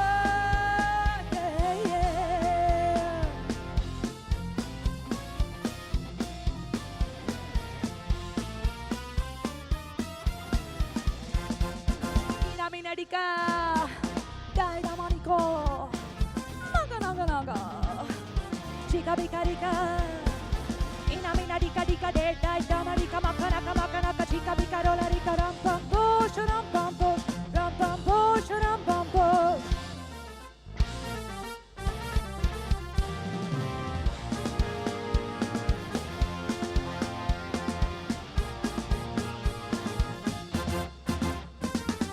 दिल दे दूं है कोई देने वाला, ऐसे वैसे को नहीं देने वाला। दिल दे दूं है कोई देने वाला, ऐसे वैसे को नहीं देने वाला। सूरत या हंसी